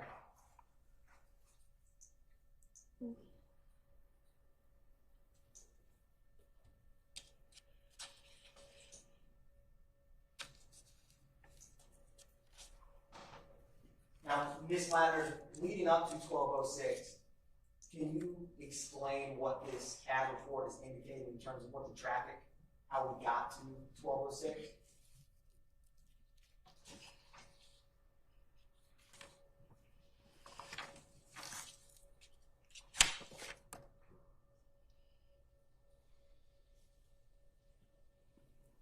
The only way I can explain it, go to page 6. That's perfect. However, it's best that you explain it to the jury. Okay, on page 6, the call came in as a 69, which a 69 is a gun. So the call, you want me to advise what the call advised? Yes, ma'am. Okay, the call advised the 911 operator, 78 on a black male, red hat, red shoes, second person, black female, black shirt, red shoes, pulled out a gun on her and her child. Then caller hung up the phone. Now, Ms. Landers, is that what the officers were when they first responded? That was the call that they were responding to? 69 gun, yes. Now, I wanted to ask you, have you ever seen a CAD report that covers multiple crimes, as in officers respond to one crime and it develops into something else? Yes. Can you give some explanation for how that may be reflected in a CAD report? Well, you would see where it says related, incident related to. And they give a different incident number. And if officers, say, for example, were out on one type of call and ended up uncovering or being involved with another that was related on the CAD report, could the radio traffic be captured on the same CAD report? Yes. And when that happens, can you possibly have multiple CAD reports that reference one another? You can. Now, Ms. Landers, I'm going to publish 122 Charlie Alpha. And before publishing, can you explain this radio traffic in terms of what radio channel does it arrive from? It arrives from the zone is in, zone 3.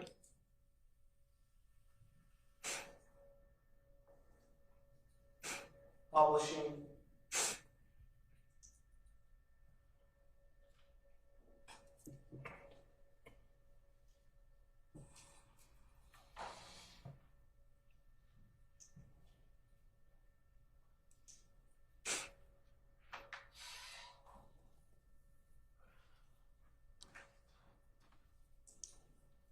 So, Ms. Landers, are you able to tell the jury after the description that you just read what led up to the traffic around 1206 in terms of what the officers who were out on scene were radioing? Not looking at this CAD. No, I will listen to the audio. That's what I want you to do. I'm going to publish State's Exhibit 120 Charlie Alpha.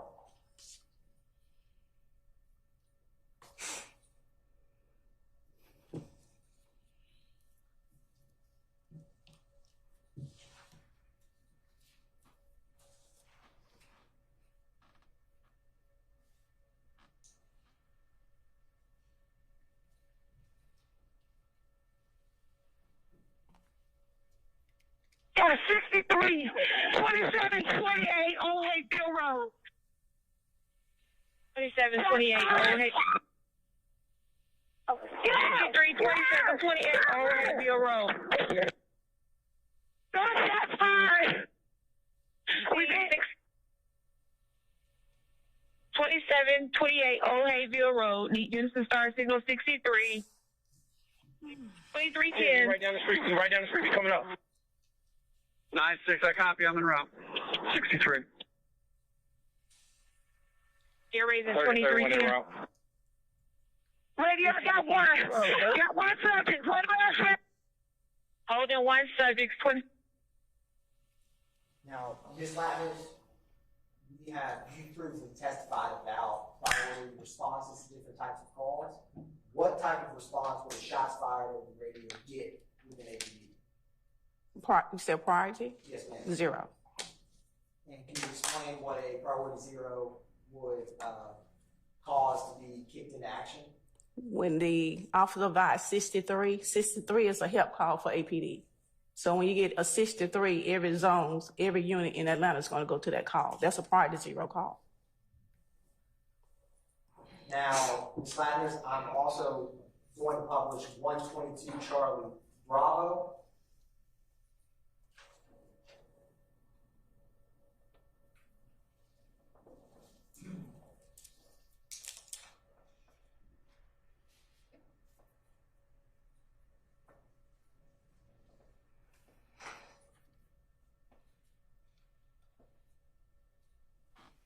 To the radio.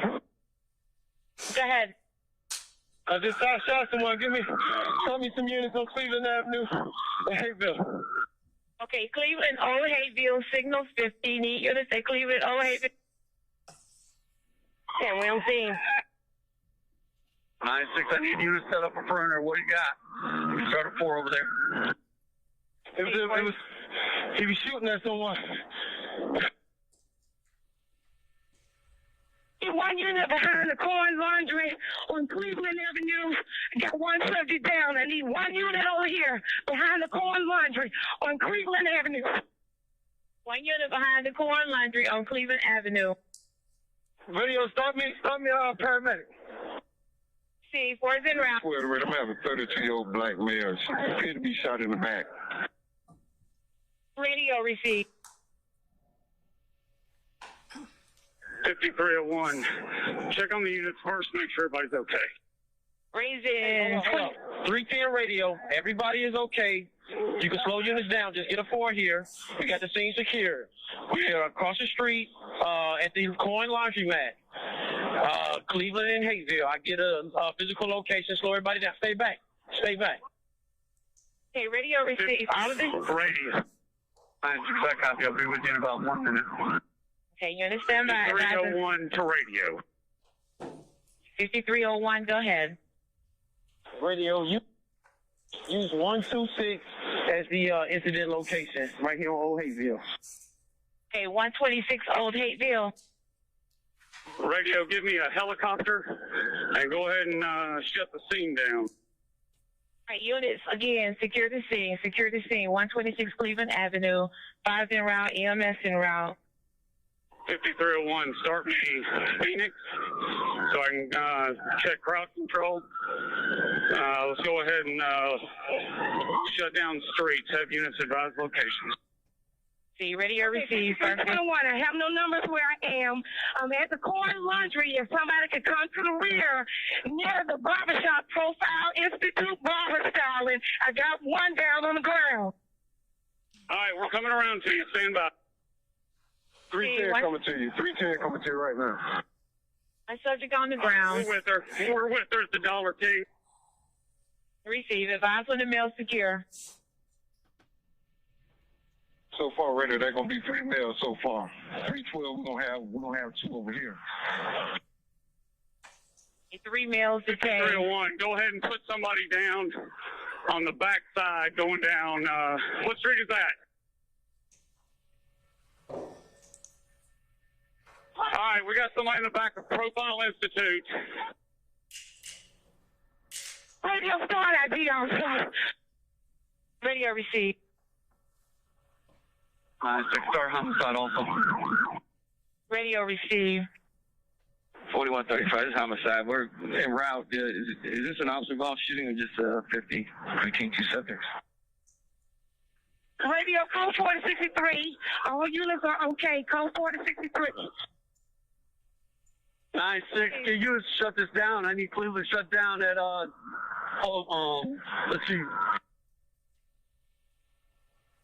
Have them shut it down in Macon and have nobody else come past eastbound from the interstate. Have them turn around. 5301, that's affirmative.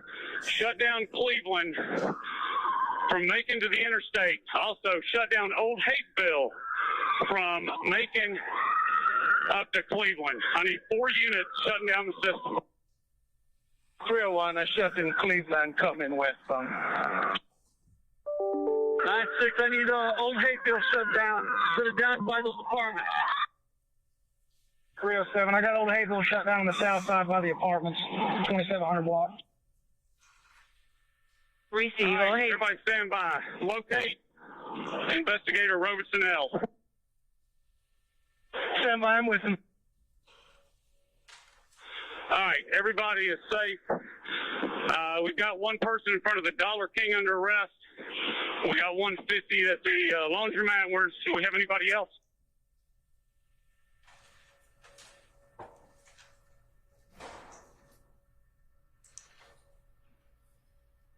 AC, are you inside here? AC standing in front of the Corn Laundry. 58, you got any outstanding 78s? Phoenix 1, we're coming up 26, give me the 78.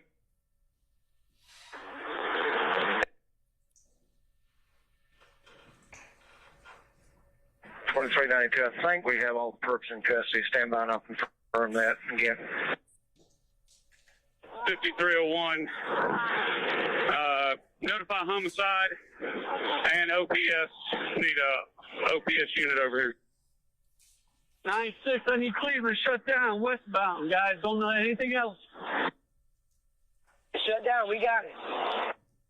Appreciate it. I also need a radio. I need one more unit on Old Hayfield, just north of my location. Okay, radio, this is homicide. Do we have an officer involved shooting, or is it a 50-48 from two subjects? Hey, I need 2 units to Summerdale. Shut the crime scene down where the casings are. 2 units come to Summerdale. There's officer involved.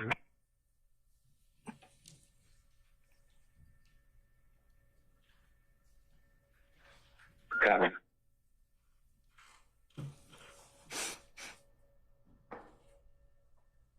That'll be affirmative to that one. Phoenix 1, we're 26. Raise the supervisor and ask him what he needs for us to do. Raise and supervise. 5301. Somebody give me an address right there for Summerdale. Okay, 4135 to 5301. Is your scene secure? You got any outstanding suspects? Is the air clear? Can I speak for a second? The scene is secure as far as suspects go. We're trying to get the citizens out of here and shut the intersection down due to a crime scene. Okay, I copy that. Is the suspect 48 or is he interrupted Grady? If he is, just need a unit number so we can have somebody meet down there. All right, copy unit number 6368. Grady is getting ready to go with 1 low. Got another one waiting on another 4 to arrive. 50 also. Okay, I copy that. We're en route. If you could just have the officer sit in the vehicle with the supervisor. Yeah, we'll take care of him. Radio Mark 2745.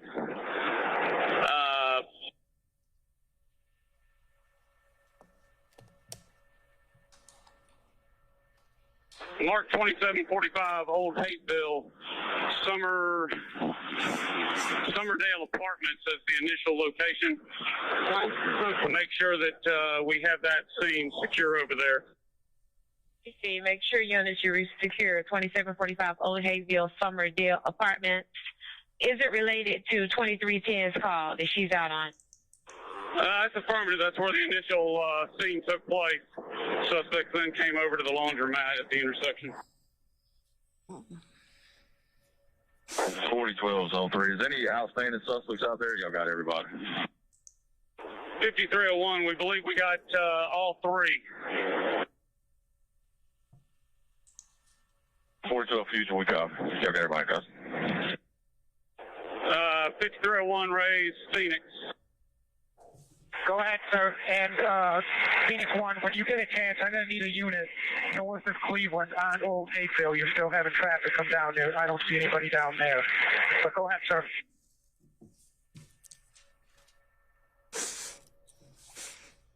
9-6, anybody code 7, get them over here. I need a street blocked off, north of VP.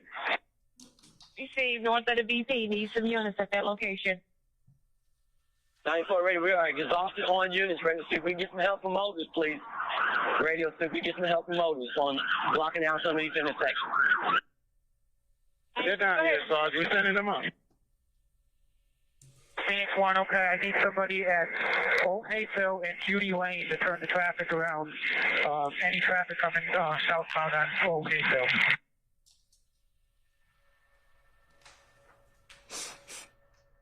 Radio advise model that Cleveland Avenue is closed down. Receive. All right, Phoenix 1, the motors units are starting to come up. If I could get somebody over at Cleveland Avenue and Macon Drive to relieve the one officer that's halfway in the block, that would help also.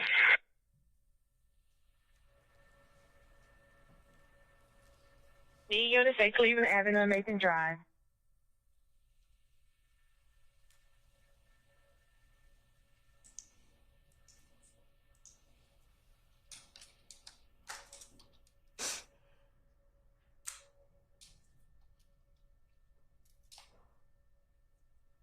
7600, raise it.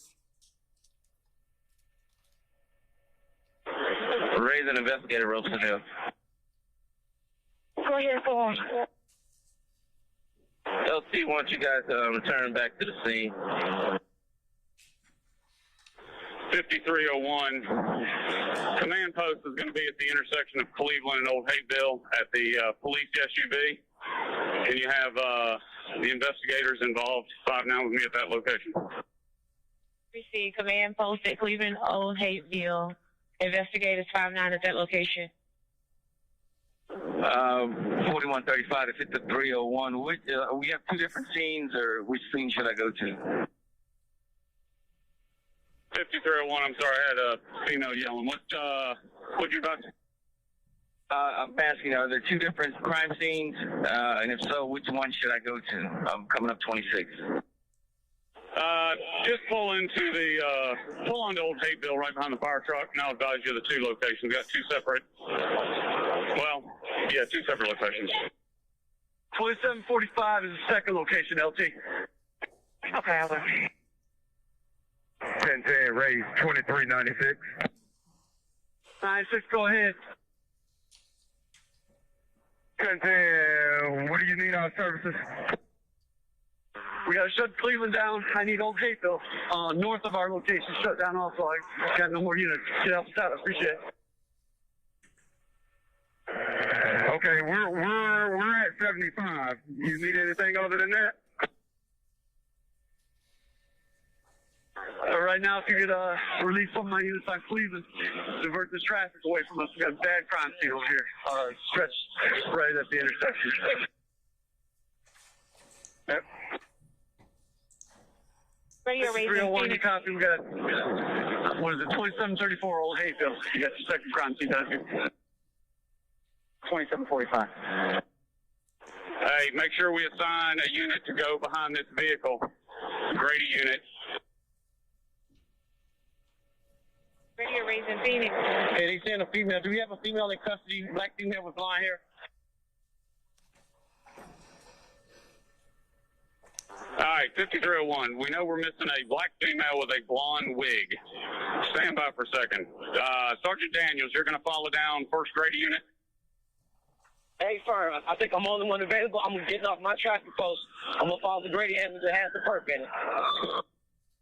Okay, radio, have some additional units that are not standing by at this location right now doing something. There's several officers. I need a couple of them to 5-9 with me at the command post. Receive. Need a couple of units at the command post. Radio raising Phoenix. Go ahead, ma'am.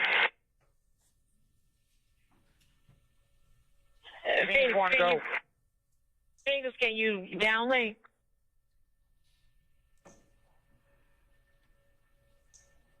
Hey, Phoenix, do me a favor. We had 2 ambulances leave the location. Patrol car is going to be behind one. I need to know where that other one is.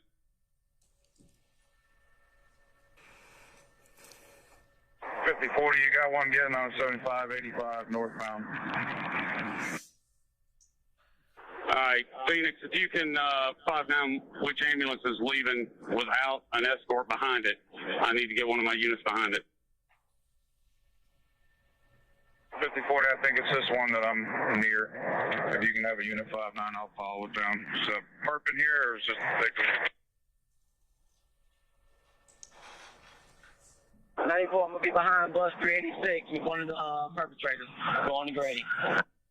Receive 386. What's the other bus number? 5040. Grady bus 386. We southbound. I'm behind it. The man's going down to Grady. Got a perp in it. All right, 40, this is 336. I'll follow this till zone 359s with me. See 336. 643 to zone 3.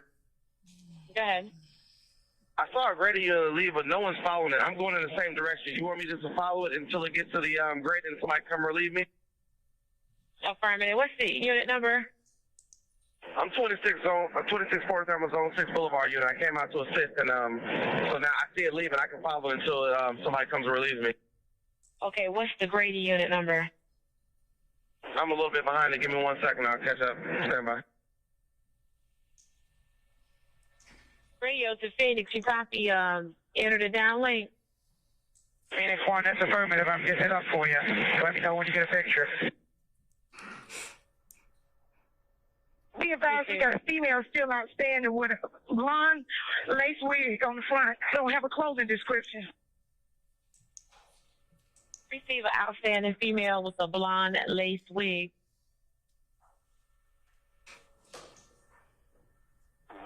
310, I'm be on Hayville. I'm gonna be checking the kudzu for this female. See, she would have ran back this way on Hayville. See, checking the kudzu. Repeat your number. 2310. 2310, receive.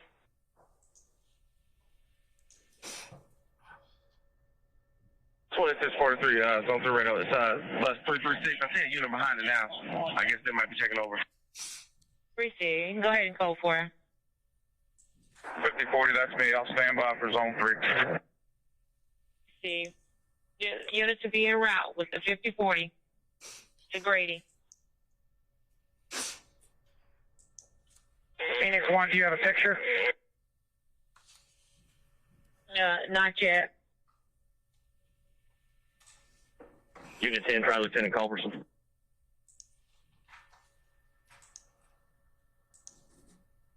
Raising Lieutenant Culberson.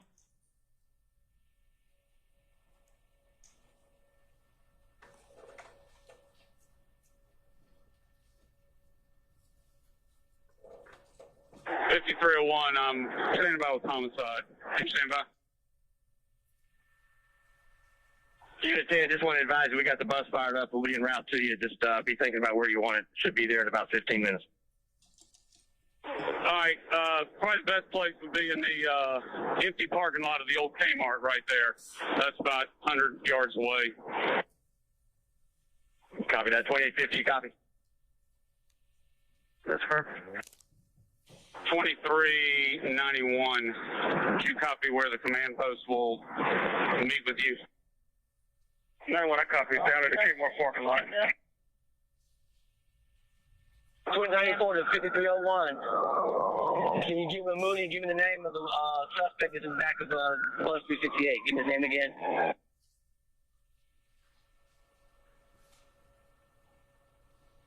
Another one at Culberson.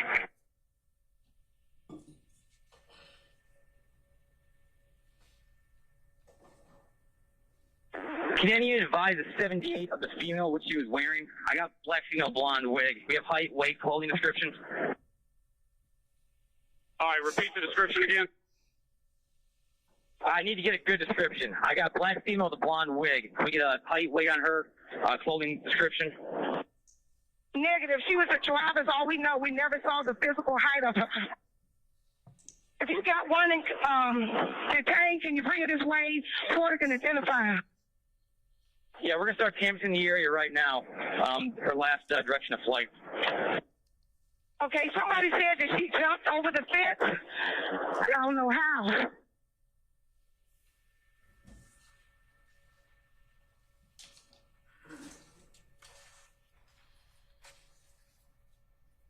$59 radio.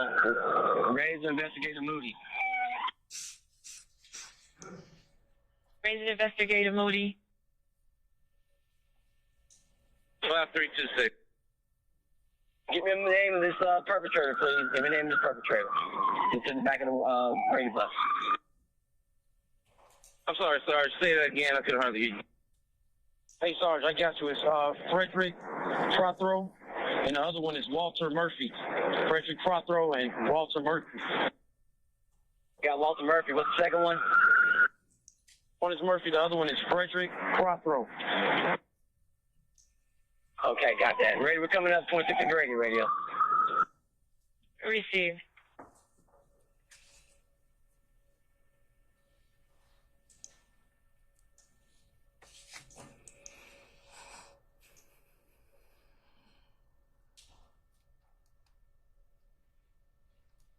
It's 40 with 26 at Grady, Unit 336. Phoenix 1 radio, just to advise you that news media is going to be 26 also. The media's on the scene. Phoenix 1, did you receive a picture?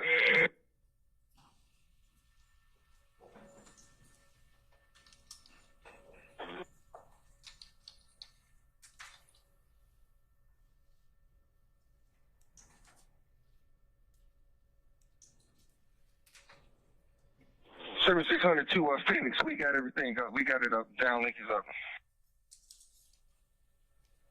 I copy downlink's up. I got to fly back around and come back to you. Raising investigator Booker here against the 2. 5301, raise the units at the intersection of Cleveland and Old Hapeville. 2013, go ahead, LT. All right, let's go ahead and open up that intersection. Whoever's got the black Taurus on the intersection corner, can we move it off to the side over here? Let's open up Cleveland and Old Hapeville going southbound from Cleveland. Okay, you want to open up Cleveland Avenue going westbound towards the interstate?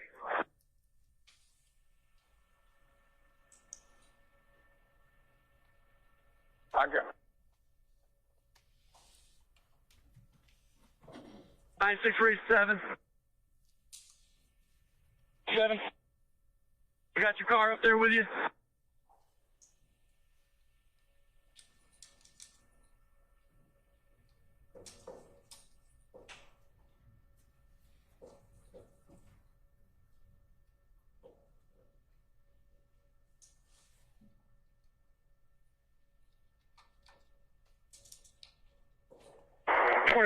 Raise Lieutenant Culberson.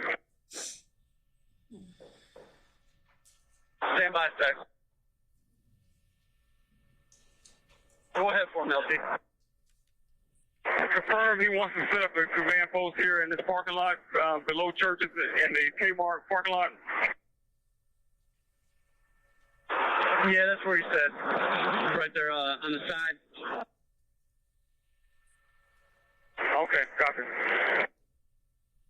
1010, the 2396. We're going to open up the east and westbound Cleveland Avenue. Raise 2231. Go ahead. Hey, I think they need you to come out and move your lights, man. Copy en route.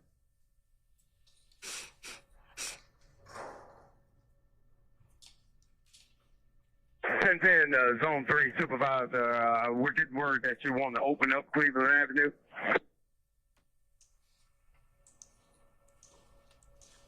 Radio raising command.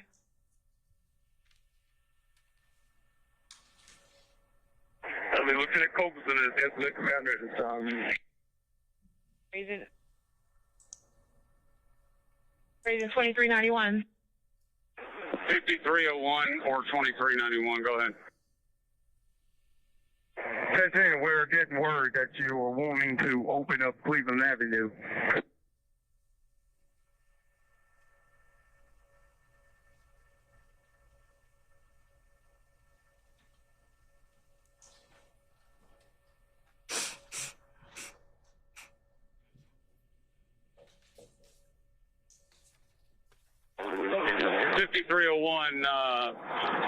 Captain Grucci is requesting that the command post move up to Old Hapeville between Cleveland and Mount Zion area, right here by the McDonald's, so we can open up Cleveland Avenue.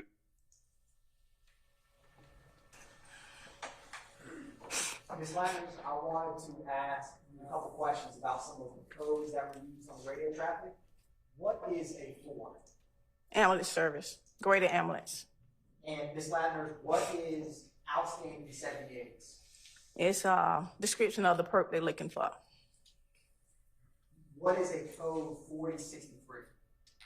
4063? Yes, ma'am. That's not a code. What is a 40? 40 is a dog. 4063 is a help call. Help call. And Ms. Landers, what is a signal 50? Person shot.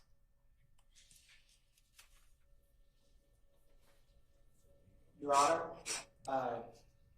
regarding 121 Charlie, which we are going to get into next, defense counsel and I wanted to briefly approach. All right. Come on up.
How you doing in terms of comfort? Anybody? Oh, there's always somebody. Okay, before we go ahead and continue councils, I think we'll go ahead and take a comfort stretch break. Let's just take 10 minutes. Ladies and gentlemen, we'll be in recess and we'll see you all in about 10 minutes, okay? All right, all rise.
Yours, please. Sir. All right.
All right, ladies and gentlemen, please be seated. All right, thank you, Sergeant Ingram. All right, Mr. Atkins, you may continue, sir. Thank you, Your Honor. Ms. Lattimore, if the radio traffic, the zone 3 radio traffic that you just if it started at 12:06, how long is the radio traffic that you just played? Can you take a look at 122 Charlie Bravo that's on the screen and see how long that radio traffic was, man? If it started at what time? At 12:06.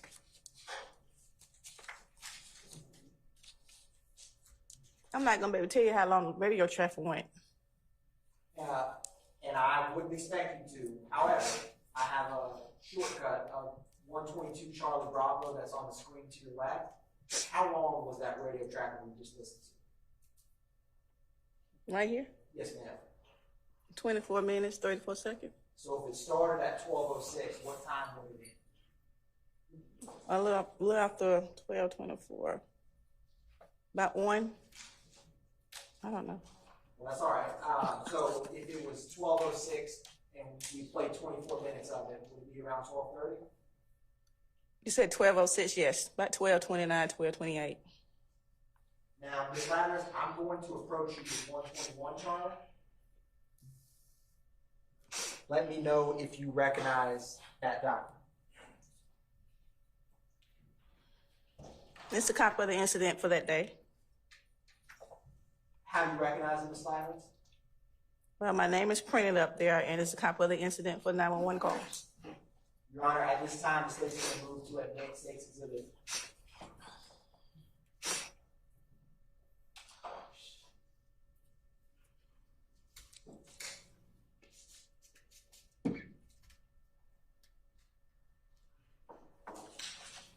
Your Honor, at this time, the state moves to admit into evidence State's Exhibit 121 Charlie.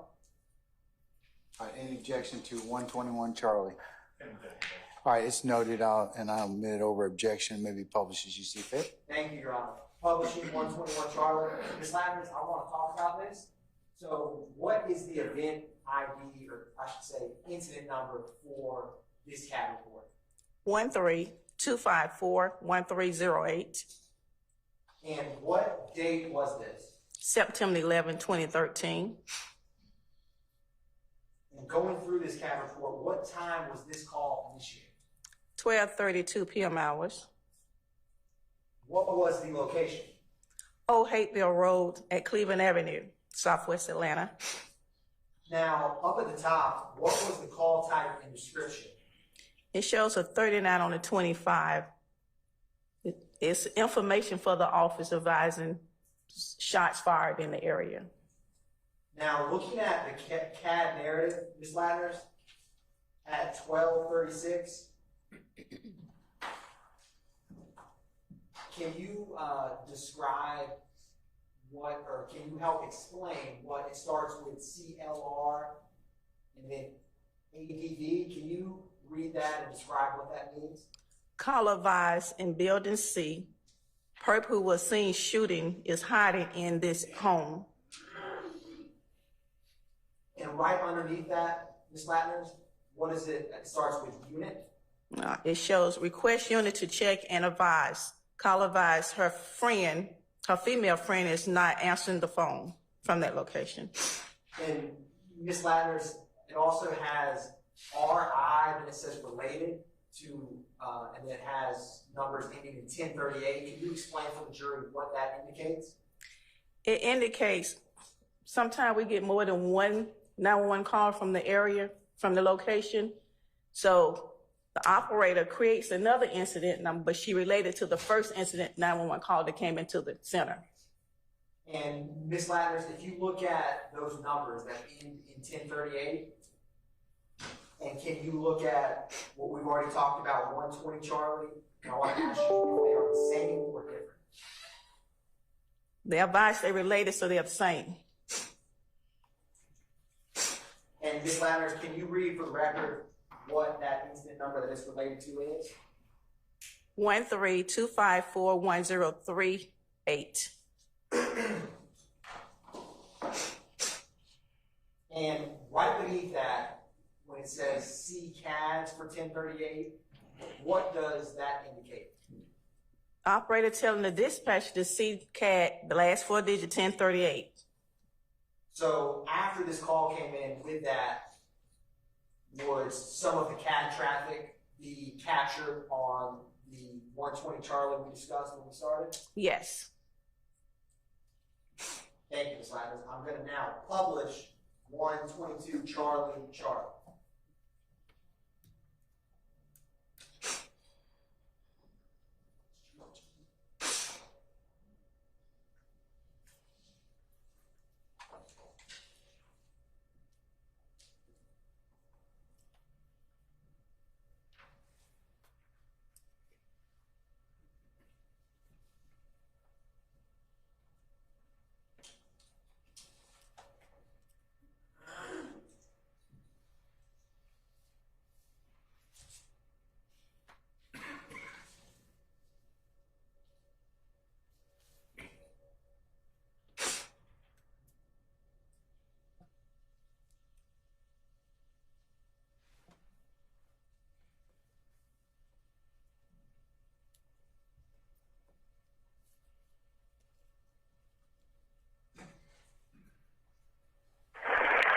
Atlanta 911 operator 6197. What's the address of the emergency?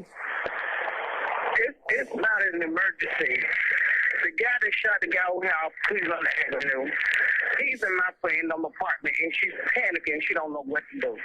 Okay, what's going on? There's a guy, I guess somebody must have shot somebody over here where I stayed, over here in Summerdale. But you cannot come to my house or Okay, ma'am. When I don't come to your location, I just need to know what's going on. Was somebody shot recently? Yes, about 5 police say we're out here. Okay. What's the location? It's over here on Cleveland Avenue. Cleveland Avenue. What else, ma'am? I need numbers or 2 Cross Street? Old Hateville. Old Hateville in Cleveland Avenue? Yes. I don't want to talk loud. I don't want to get myself in no trouble. That's fine. Okay. You said okay, the mail is inside of what home? My friend's apartment. She panicking. She don't know what to do. Okay, that's fine. Okay. But she got her mom and her baby now. Okay. All right. And what's the number? We stay in the new townhouses in Summerdale, and she stay in building C, but I'm not for sure what the apartment number is. But she stay in building C. When you come around, you come through the gate. Okay, so who was shot? I have no idea, baby. I promise I can't tell y'all that. I don't know. The only thing I know, she came to my house. The guy is in her house. So I don't know how y'all can do that. I'm trying to get her out the house, but she wants her phone now. Okay, all right. Okay, so you're saying the female won't answer the phone? I just tried to call her phone. And she got her baby and her mama now. Okay, all right. And do you want to leave your name or number? No. Okay. Please don't call me back. Yes, ma'am. She know my children. No. Okay. All right. I want to come back and retaliate against things. Okay. What's the apartments or the duplex name? They Summerdale Townhouse. old Somerdale. They the new one. Okay, is there a gate code to get in? They call it now. You got to have a gate code get in, but the back gate is open. Okay. Everybody's standing out here. Okay. Okay, we'll get somebody out. Yeah, but I'm trying to get her out the house on the mama, but they want us to phone now. Okay. She don't know what to do. She panicking. Okay, but she's in the building C, correct?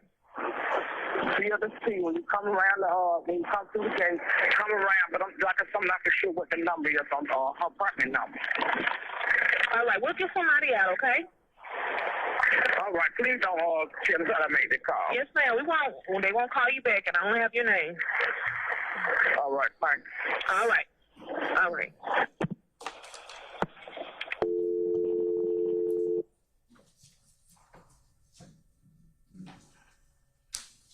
At this time, the state is going to publish 122 Charlie Delta. Portions of this, and I will announce for the record which portion. So the state's going to start with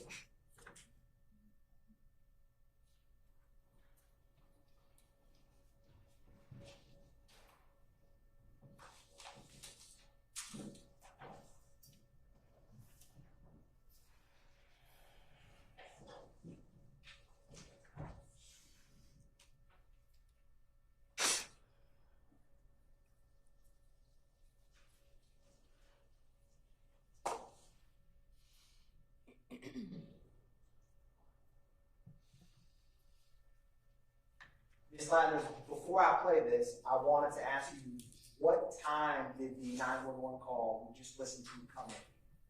12:32 p.m. hours. Thank you, Ms. Latner. The state's going to publish 5:38 to 6:15 on 122 Charlie Delta.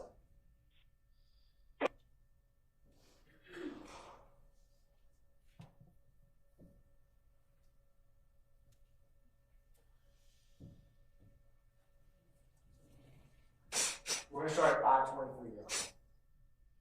All right, sir. Check.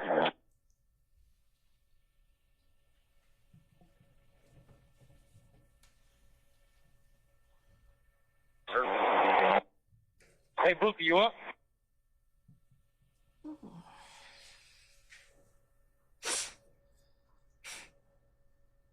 Are you raising? Hey, Booker, y'all said something about moving vehicles. What's the 78 old vehicle? I guess it was smart for you guys here. I already moved my vehicle. We still got the little white pickup, patrol car, and a Taurus. Oh. 06 radio. Let me get the 78 of that, man. And stopping at 6:15, Your Honor. The state's going to next publish starting around 6:40.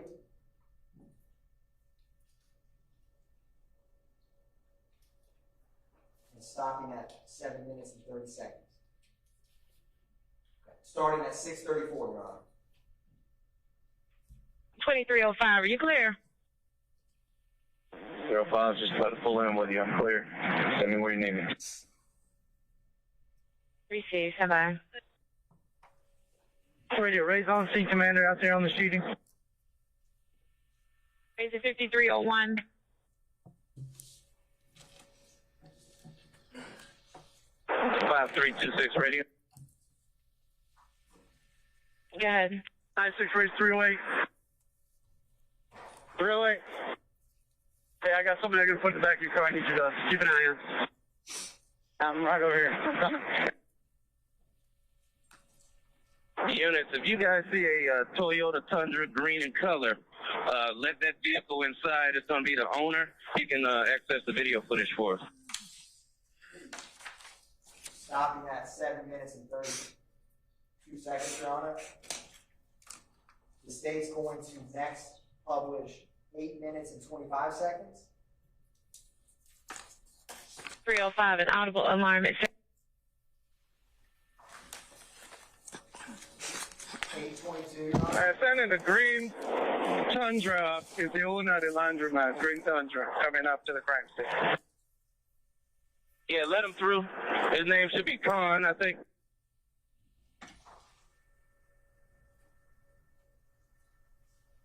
Hey, let him up. Let him up here. That green Tundra, let him up here.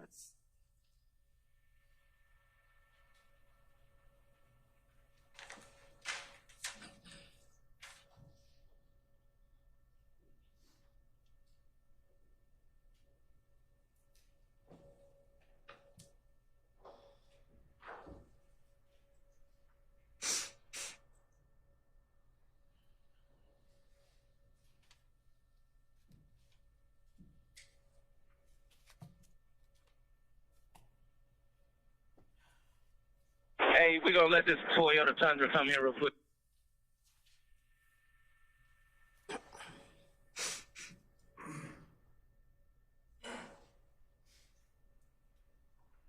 And stopping at 9:28.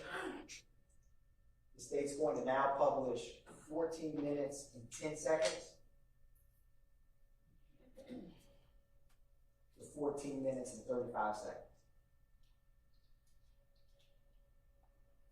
Starting at 14:03. Okay, command, can you advise if we need to set up a separate channel for this incident? Hey, what time does call come up, radio?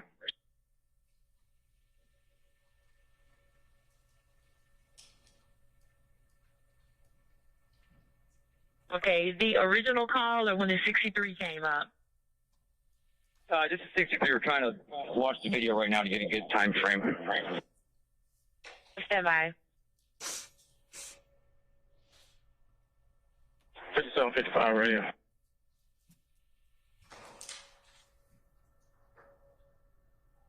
$57.55, go ahead.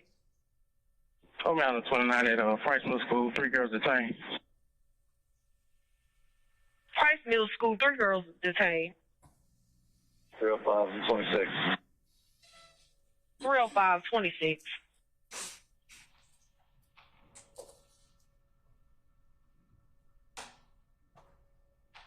Okay, the 63 came up around 11:58, around 11:58.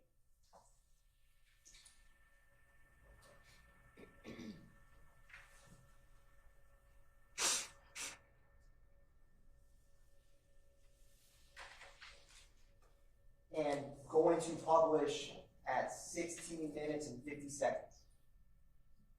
Oh, and stop at 15 minutes and 24 seconds.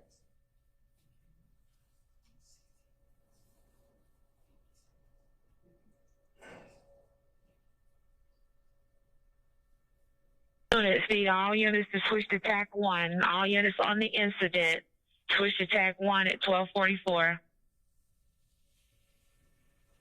I copy radio. At this time, we have no Zone 3 units that's monitored in Zone 3. Is that correct?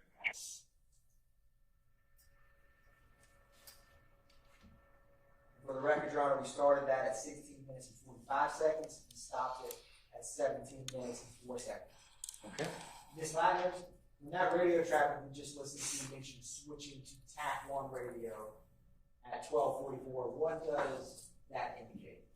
That indicates Zone 3, each, we have 6 zones in Atlanta. So we have to constantly keep dispatching our 911 calls out. So every officer on Zone 3 handling this incident needs to switch it over to another channel, which is our TAC 1 channel.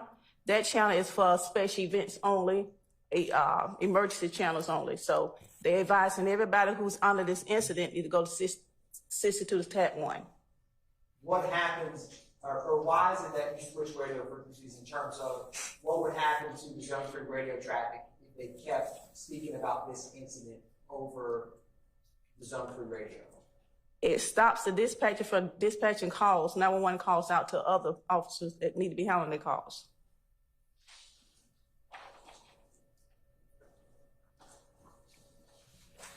And Ms. Lagners, are all of the comments that we played with 122 Charlie Delta, are those after the 911 call that we played? Yes.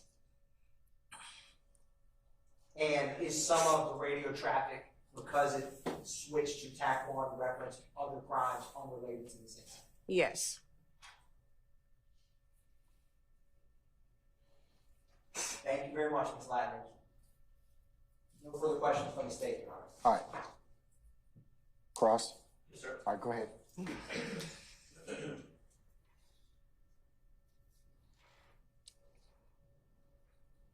Ms. Latners.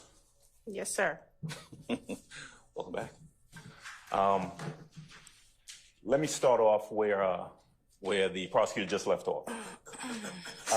You mentioned that sometimes you have law enforcement officers switching from one channel to another one, right? Right.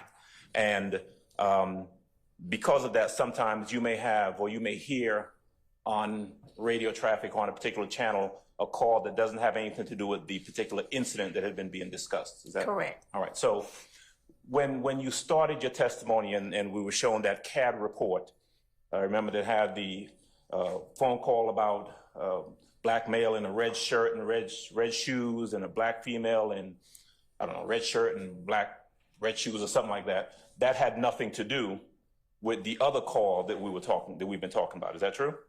They are related. Okay. They were related? These two calls? The one that was at 10:46 or 10:40 something in the morning was unrelated to the call that started around 11:58. Isn't that true? Well, according to the CAD report, Uh-huh. the officer advised his dispatcher these two calls are related. Okay. The officer thinks it was related. Well, he advised his radio dispatcher. Okay.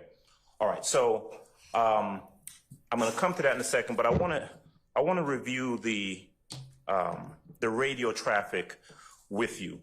Now, you were not you're not the dispatch. You weren't the person taking the call or sending out the dispatch, true? True. Right.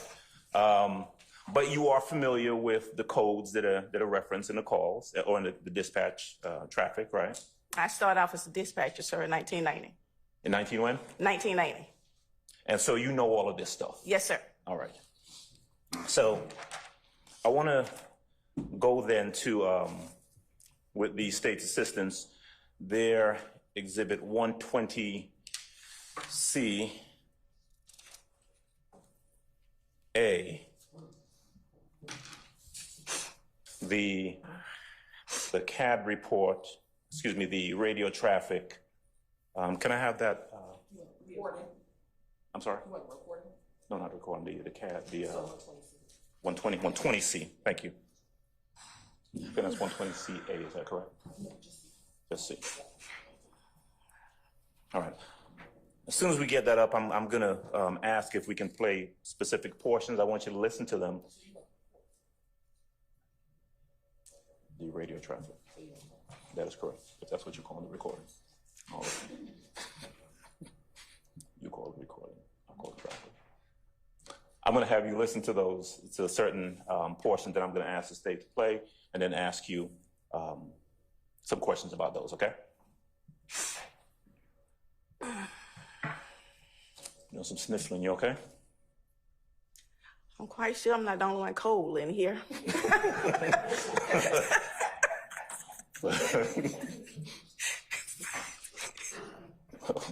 Thank you.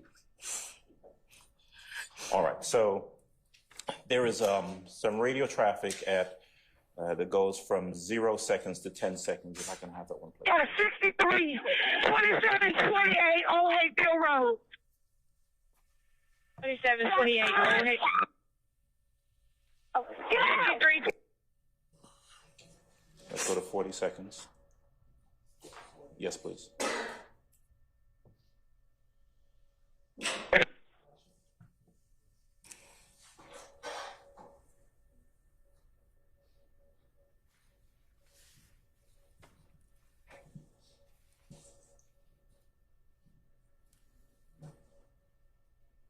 Got one subject. What about that? All right. Holding one subject, 20. All right, you heard that traffic, correct? And one subject in custody, yes. All right, one subject holding one subject. Is that Yes. right? Now, that would be, this is probably going to be difficult. You don't know who that is actually making, who's on the radio saying that, do you? He did not advise his unit number, no. And sometimes when they go over the air, they might advise this is unit such and such, and then say what it is they're saying. True? Yes. In this case, the only thing that we hear is one subject or holding one subject. So whoever the police officer is that's making that report is indicating that one subject is being held. True? True. Okay. If we can go to 122CB, I guess, 0 to 10 seconds. First one.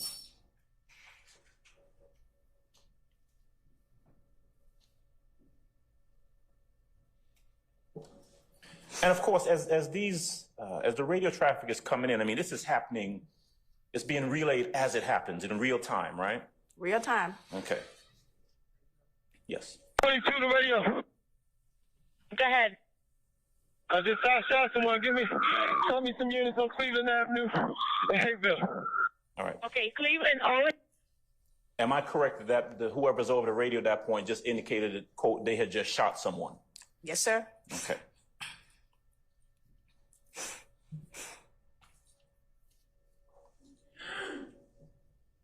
If we can go to the next one, please. 11 seconds to 27 seconds. Yes. Mm-hmm. Hayville, signals 50, need units at Cleveland, oh, Hayville. Yeah, we don't see him. 9-6, I need you to set up a perimeter. What do you got? Start a 4 over there. He was shooting at someone. All right. Now, I want to focus on the last part of that. Whoever's making that statement over the radio is indicating that, quote, he was shooting at someone. True? True. Okay. Now, I want to jump forward a little bit, down to 1 minute and 31 seconds. Do you recognize any of these voices? No, sir. Okay, you understand by 301 to radio. 5301, go ahead. Radio, use 126 as the incident location right here on Old Hayville. Okay, 126 Old Hayville. Radio, give me a helicopter and go ahead and shut the scene down. All right, units, again, secure the scene, 126 Cleveland Avenue, 5-0. Ms. Latner, when the person says in that call, radio, give me a helicopter, is that someone asking, I don't know who they're asking, but asking someone to dispatch a helicopter to assist with this call? Atlanta has its own helicopter units. Okay. So they're asking to start the helicopter units to that location. Is the helicopter unit or a helicopter referred to as Phoenix? Yes. So when you hear someone on call saying something about Phoenix or dispatch Phoenix, they're talking about sending out a helicopter to assist? Yes. Okay. How many helicopters did Atlanta police have back then, if you know? We used to have 2. Okay. And then the person who's actually flying the helicopter would also have access to the radio traffic as well, correct? Yes, sir. They'd be able to, for example, describe what they're seeing or request information from those on the ground. Yes. Okay. Now, in this case, on 213, please. I want you to listen. EMS en route. 611, I have no numbers where I am. I'm at the corn laundry. If somebody could come to the rear near the barbershop Profile Institute barber styling. I got one down on the ground. All right, we're coming around to you. Stand by. 310 coming to you. 310 coming to you right now. My subject on the ground. We're with her. We're with her at the $1 T. Okay. Receive. Advise on the mail secure. All right. Now, you've heard that person saying, and that sounds like a female officer, am I correct? It is. Saying that I have one on the ground. Right. Generally speaking, would that mean that the officer has someone in custody or apprehended on the ground? She advised she had one on the ground. Okay. And then if I'm correct, you hear other officers responding saying they're coming to that location, true? Correct. Okay. Now, on the next bit of traffic that comes over at 242, please. I want you to listen to this if you would. So far, radio, they're gonna be 3 males so far. 312, we're gonna have 2 over here. 3 males detained. 301, go ahead and put somebody down on the back side going down, what street is that? All right, we got somebody in the back of Profile Institute. All right, now, in that piece of radio traffic, you did hear where them say we've got 3 males so far. You heard that, correct? Correct. And am I correct that you have one officer saying we have 2 over here, and we're going to have 2 over here, something to that effect? One said we have 3 males down, have 3 of them. Then one said we have 2 of them. Okay. Now, obviously you're not there, but you listen to the traffic, and the only thing that the police officers generally are going to be relaying over the traffic is what they're observing or what they're doing at the time. True? Correct. All right. So in this case, when the officer, one officer says something to the effect of, we have 3 males so far, you would presume that's what that officer either knows or is observing at the time. Correct. All right. Let's go to 410, please. Actually, I'm sorry, 434.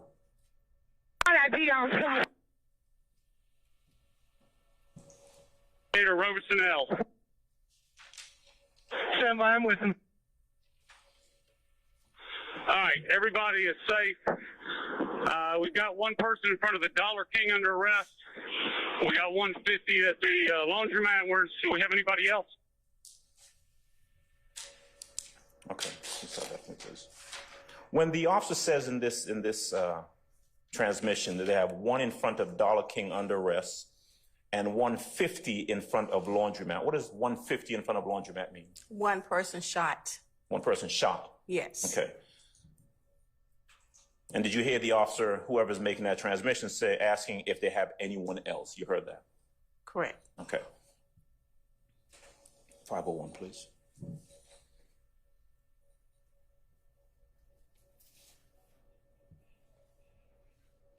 AC standing in front of the corn laundry. 58, you got any outstanding 78s? Phoenix 1, we're coming up 26, give me the 78.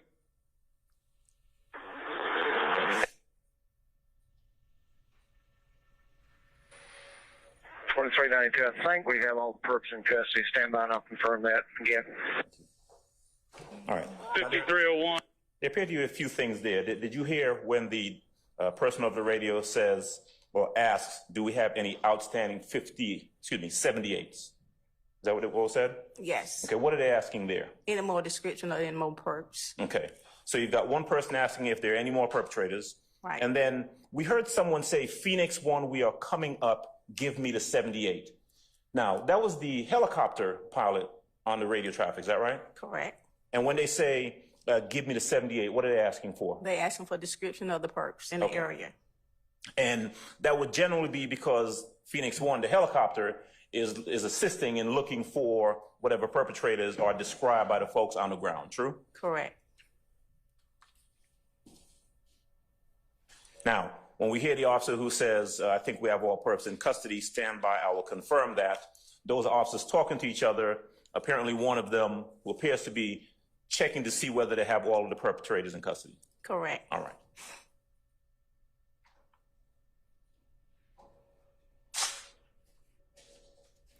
I'm going to go to 656, please.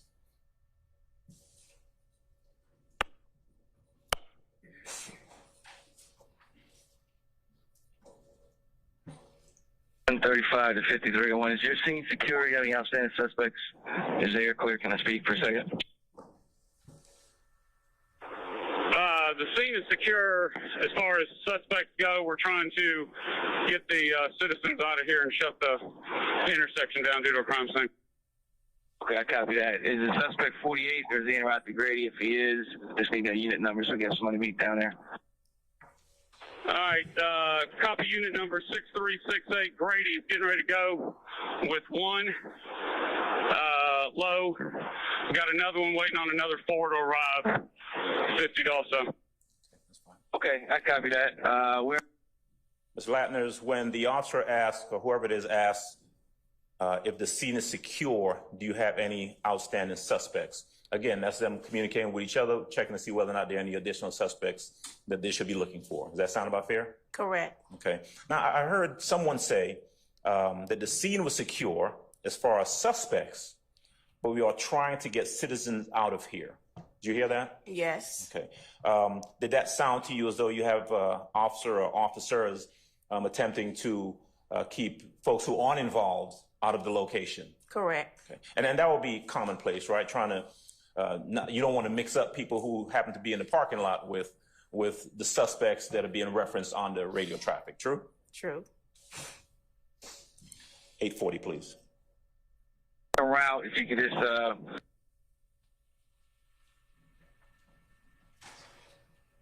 all three. 412 Fusion, we copy. Y'all got everybody, guys. 5301 Rays, Phoenix. Go ahead, sir. And Phoenix 1, when you get a chance, I'm going to need a unit north of Cleveland on Old Hayfield. You're still having traffic come down there. I don't see anybody down there. But go ahead, sir. Stop that, please. All right. Now, we hear again at this location, at this time, on the radio traffic, them asking, or someone saying that we believe we have all three. You heard that, correct? Correct. And then we hear, is that Phoenix, the helicopter pilot we hear again, who's saying that, well, first they try to raise Phoenix. You heard that? Correct. And then Phoenix responds and says, I don't see anybody down here. Correct.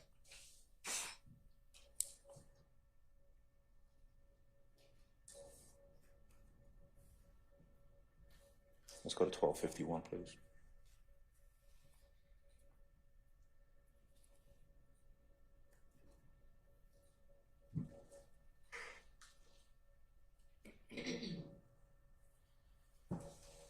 Radio Rays in Phoenix. Hey, they saying a female. Do we have a female in custody? Black female with blonde hair? All right, 5301. We know we're missing a black female with a blonde wig. Stand by for a second. Sergeant Daniels, you're going to follow down first. All right. We heard several voices there.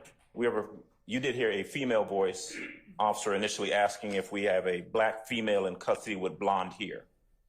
That would signify that that's what they're looking for. True? I don't know if it was a female voice, though. Okay. But you did hear them, whoever it was.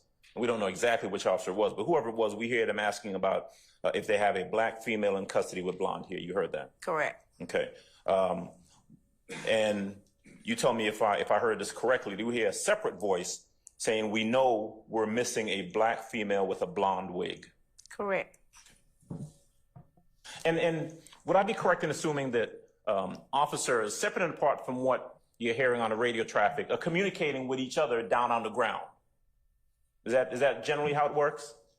They don't say everything over the radio, sir. Right. And so they could be, for example, receiving information, one officer from another one, and then relaying that information over radio traffic, right? Correct. All right. So you might have an officer who gets a description from another officer and then puts it out on the radio so that they know what they're looking for. Is that about fair? Correct. Okay. Let's go to 1540, please. Great unit.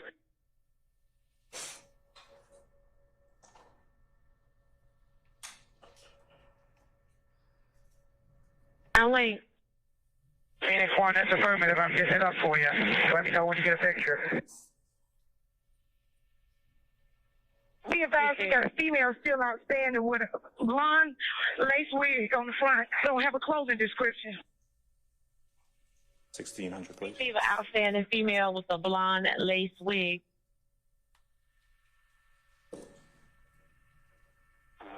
310, I'm be on Hayfield. I'm gonna be checking the kudzu for this female. See she would have ran back this way. On Hayfield. See, checking the kudzu. Repeat your number. Okay. So we hear someone asking or saying that the female was still outstanding with a blonde lace wig up front. You heard that, correct? Correct.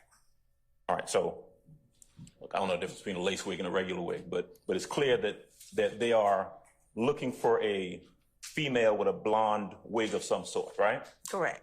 And did I hear correctly that there's an officer who's in the process of checking the kudzu to see if the female was in that area? Yes. All right. Let's go to, and by the way, you may or may not have the times in front of you.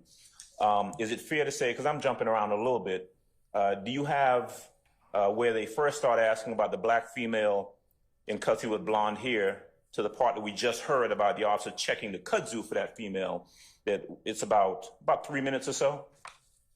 You don't have that on this CAD report. Okay, It all depends on what the dispatcher want to put in the CAD report when she typing. got you. All right, so there may be, well, it's happening over a period of time. True? True. All right, let's go to 1811, please. 23.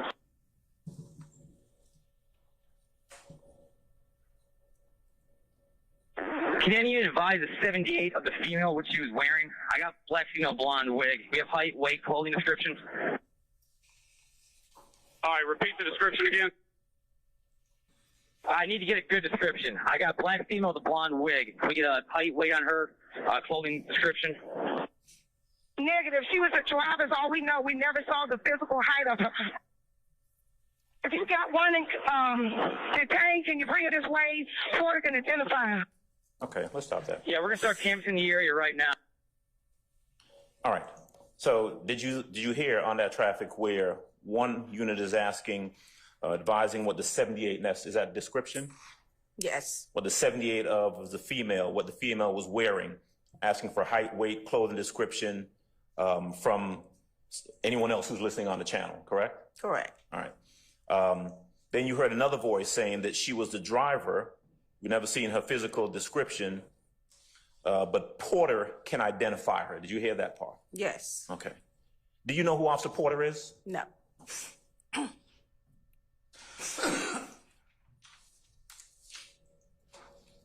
Do we know whether or not any of the voices on the radio traffic is Officer Porter? I can't advise. Basis. Platinum just said she doesn't know this Porter. I stand the objection. All right. Let's hear 1844, please. Her last direction of flight. Okay, somebody said that she jumped over the fence. I don't know how. Okay, can you stop that, please? All right. Now, Ms. Latners, I presume you're not familiar with the area that was being discussed on the radio traffic, right? Correct. Right. What you do know, though, is that one of those officers just said that somebody said that she jumped over the fence and then follows up with, I don't know how. You heard that? Correct. Just listening to the radio traffic, we don't know what fence they're talking about, do we? No, sir. We don't know if it's a regular fence or a fence with a big, huge barbed wire all around it. We don't know that. Don't know.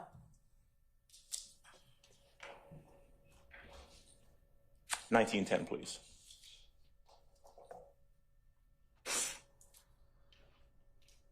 Investigator Moody. 5326.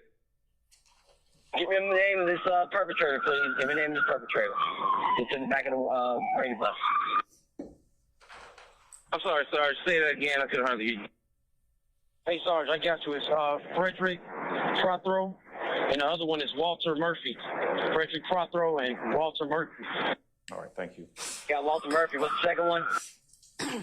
When they reference when the person is called references the name of the perpetrator in the back of the Grady bus, what is that? Is there a bus or a van of some sort that transports injured individuals to Grady Hospital? It's an ambulance. It's a what now? Ambulance. Ambulance, okay.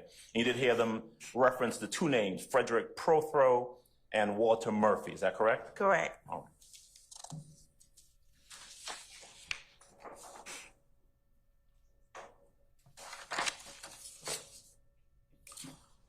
It's fair to say that this, the CAD and the radio transmission that we're talking about here, the ones I've just read and asked you to, if you've heard and identified, goes from about close to 12 o'clock to about 12:30. Does that sound about right? Correct. All right. Then there's another one that picks up, the one that was played for you. I think that's, let's see, 122 CD. Yes, please. That is essentially a continuation of the radio traffic we were hearing previously, correct? Correct. And this one would be, and you heard some excerpts, I'm going to ask you to listen to them again. You heard some excerpts where you have essentially officers and investigators, detectives who are talking to each other and giving instructions over the radio traffic, correct? Correct. So, for example, in the, let's go to 640. I want you to listen to this one. All right, we have some vehicles down here.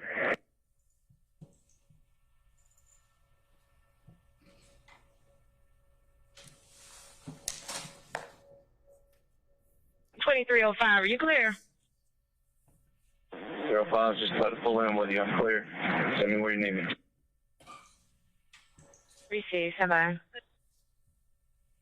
Radio, Ray's on scene, Commander, out there on the shooting. Raise 5301.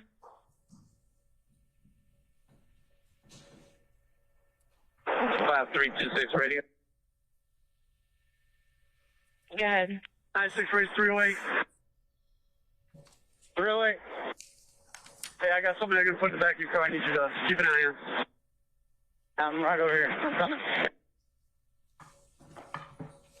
Units, if you guys see a Toyota Tundra green in color, let that vehicle inside. It's going to be the owner. You can access the video footage for us. All right. Now, you heard that, correct? Correct. And that appears to be one officer kind of sending out an alert to other officers, asking them if they see specifically a green Tundra, and going on to say that it's going to be the owner who can access the video footage. You heard that? Correct. All right. Now, from that one clip, right, you don't know what video footage or the owner of what they're talking about, true? True. Right. All we know from that at that point, though, is that there are officers who are talking to each other about letting the quote owner in because the owner can access the video footage. We heard that, right? Correct. Okay. If I can go to 825, please.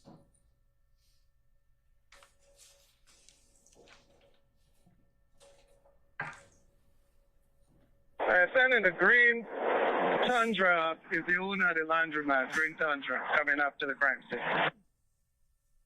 Yeah, let him through. His name should be Khan, I think. All right, thank you. All right, now, in that transmission, though, you'd agree there's a little bit more information, correct? Correct. You hear one officer not just saying that the name of the owner should be Khan, but also that this is the owner of the laundromat. You heard that? Correct. All right. And then, of course, you have officers who are clearly, by virtue of what we're hearing, telling other officers to let that person through. Correct.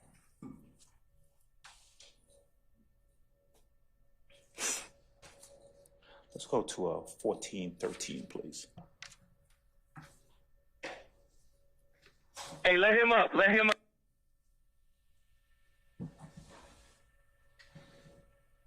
Okay, command, can you advise if we need to set up a separate channel for this incident? Hey, what time does call come up, radio?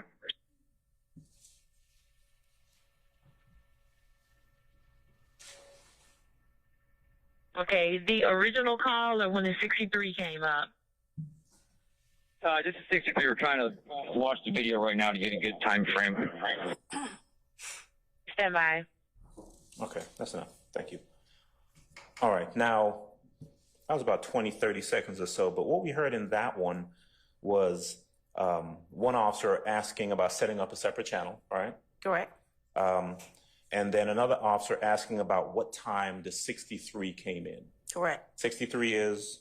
Help call for APD. Okay, and that's, of course, a help call that started this all together, right? Correct. All right, so this officer is asking what time that call came in, and did you hear him say that they were trying to watch the video right now? Correct. Okay, and then the, can I have 1508, please?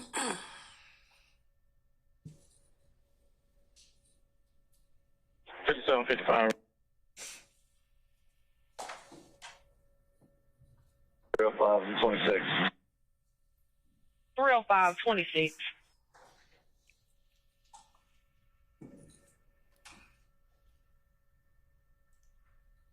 Okay, the 63 came up around 11:58, around 11:58. All right.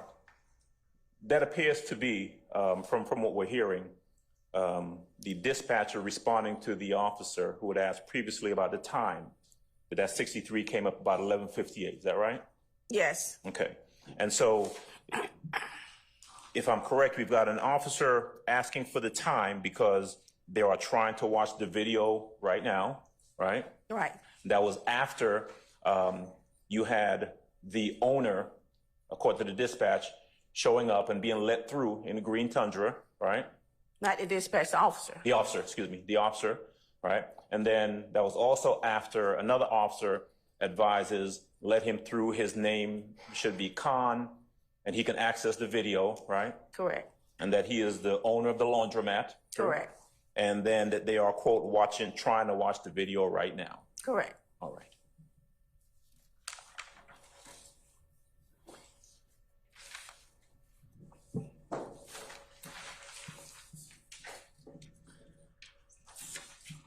All right. You were asked about, let's see, state's exhibit. If I can, with the state's help, please put up that, the CAD report. I think that's 122C.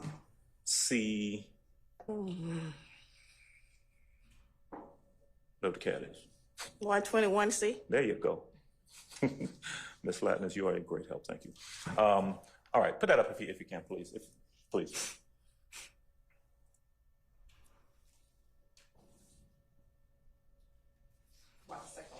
Yes.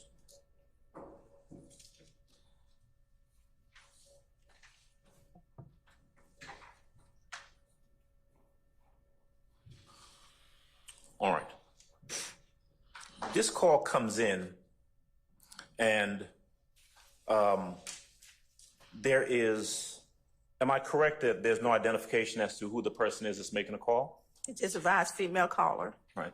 So there's nothing in this CAD or for that matter in the actual 911 call where it tells us who the person is, right? Correct. Or how they come by whatever they're relaying in the call, correct? Correct. Okay. You heard reference in the call to something about a neighbor, something like that? If you recall. She said a friend. A friend. There's no indication for us to figure out who that friend is, right? No. Okay. Or how that friend would have come by, any information that that quote unquote friend may have. Correct.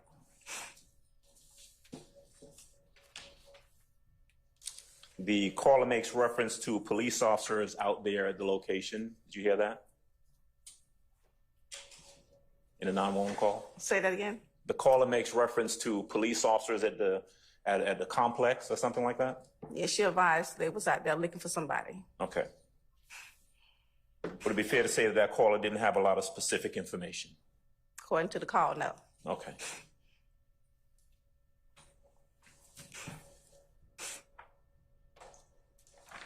All right. If I can have just one moment, Judge. Yes.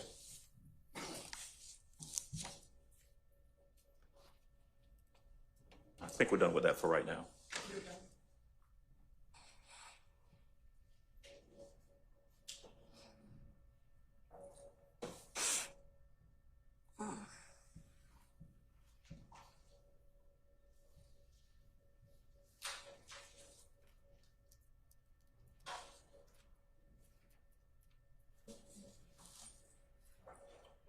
Thank you. Judge, that's all I have for this week. All right, thank you, sir. Anybody else?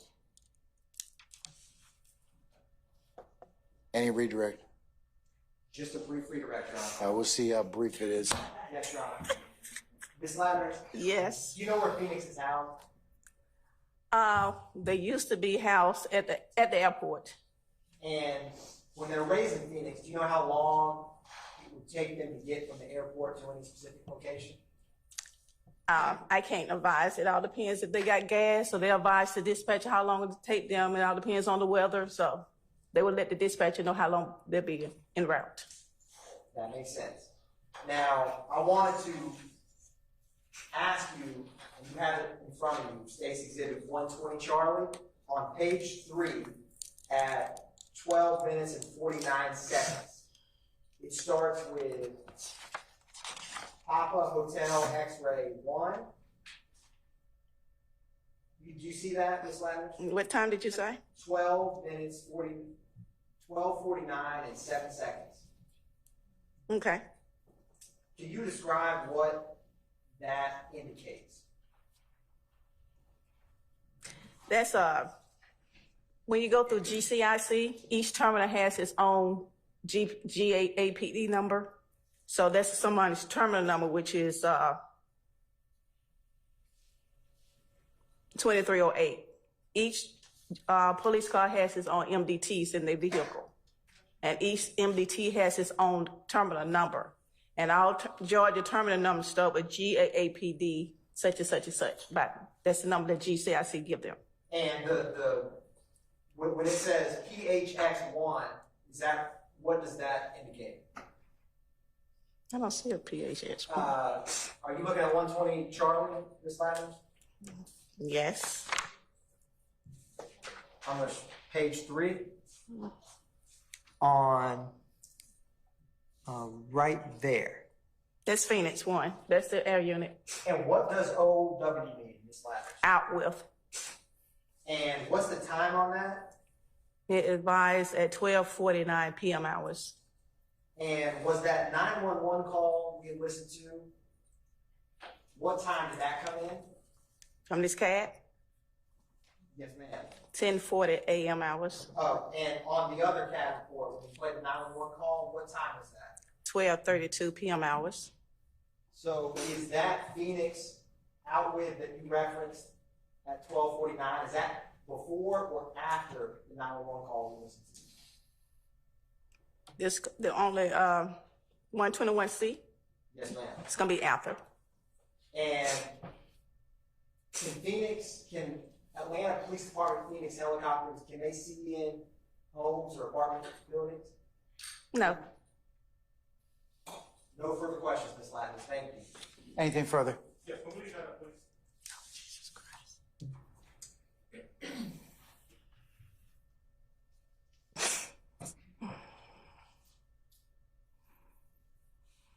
Out with means, like it sounds, like the unit is out at that time? Out with the units, yes. Okay. That doesn't necessarily mean that that's what time the unit left out, right? No, it doesn't mean he left out. He just advised out with. Okay. If we're looking at those two entries where it says PHX1, and go all the way across to the 1, 2, 3, 4th column where it says, go on out. Can we, exactly what we were looking at before. There you go. All right. We go over a bit where it says, let's look at the first PHX1. PHX1, OW, then there's a date, 9/11/2013, 12:49:07 p.m. And right next to it says OW 2310. What is 2310? 2310 was the primary unit on this call, so Okay. he's the primary. Phoenix 1 advised he's out with 2310 on this call. Okay. And so who's the primary? Do we know who 2310 is? No, I don't know the units number. Units, period. All right. But looking at this report tells us that although the unit Phoenix 1 reports that they're out at a particular time, 12:49:07, it doesn't say, for example, what time they left the Atlanta airport or what time they're actually at the location. True? Looking at this report, no. All right. And I know that, if you're in a helicopter and you look down, you can't see through walls and into apartments. You can see if anyone's walking down the street or running down the street, right? Correct. All right. That's all I've got. Thank you. Anything further? Anything further from the state? No, Your Honor. All right, may Ms. Latner be permanently, temporarily excused the witness. Temporarily excused, Your Honor. Sorry. We're going to call you back at some point in time. All right, madam, but we'll give you as much notice as we can. Thank you for your patience with us, and please don't discuss testimony of anybody except the attorneys in this case, okay? Yes, sir. Thank you, madam.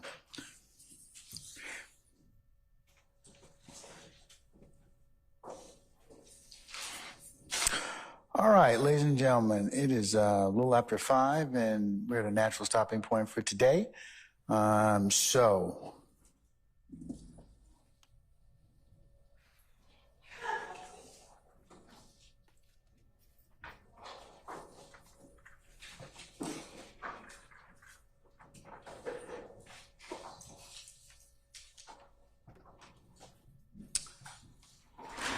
right, ladies and gentlemen, tomorrow's order of businesses, I'd like you here for 9 o'clock for an anticipated 9:30 start time. We're going to go to probably about 1 or 2 tomorrow, and then we will conclude for the day, okay?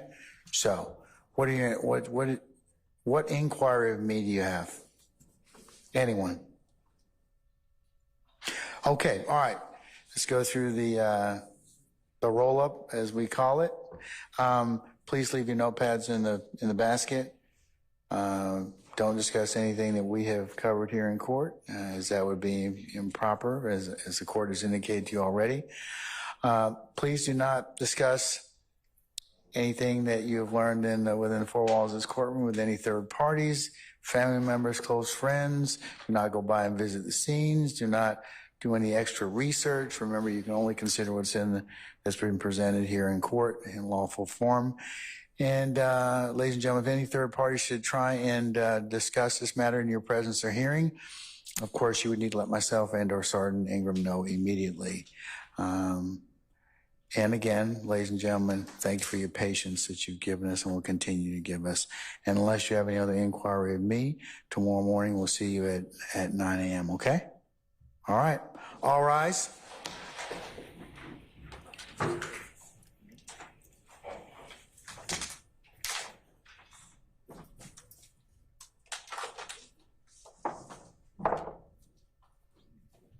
Jackson, I have my phone for that.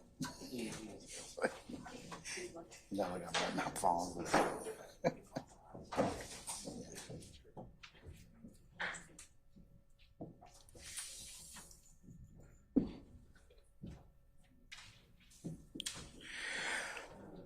All right, ladies and gentlemen, please be seated. Our jury has left us.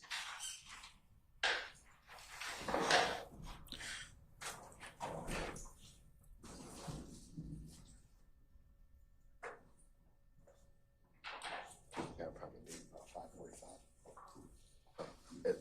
Before then, because it's raining now. All right, ladies and gentlemen, any inquiry of me or anything that we need to cover before we recess for the evening? All right.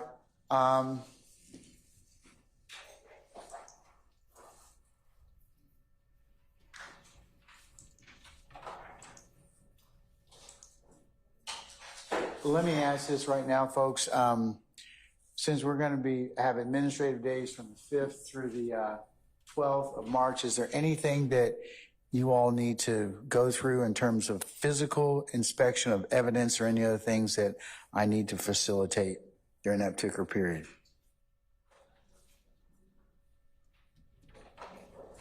I won't speak for the defense. I'll just say that we've had an opportunity to review or allow review of the evidence, but certainly if there's anything that needs to be seen that we have and have not yet introduced, I will await defense's announcement. All right, Mr. Steele. That is fine with, on behalf of Mr. Williams. And then, Your Honor, if the state could give us maybe a month for subsequent to the witnesses so we could use those 8 days to contact people, and if they want to do the availability again or the best days, that would be great. State? I think that we have provided that out, but we will update it and provide that to the defense again. How many days do you have so far? Or how much have you provided thus far in terms of the witnesses you plan on calling? Let me give you an example. I'm poor phrasing on my part. My suggestion might be, assume you were going to call witnesses that week. Who would you call and provide those witnesses to the defense? Okay? All right, let's just do it like that, Mr. Steele. So anybody you would have called between the 5th through the 12th, go ahead and provide those so that we can kind of stay on track, okay? Okay, all right. Anything further? All right, we got a couple more days. And so unless you all have anything else, we'll see you all tomorrow morning, okay? At 9 o'clock, all right? Okay, we're in recess. Your Honor, may I approach quickly? Yes, you may.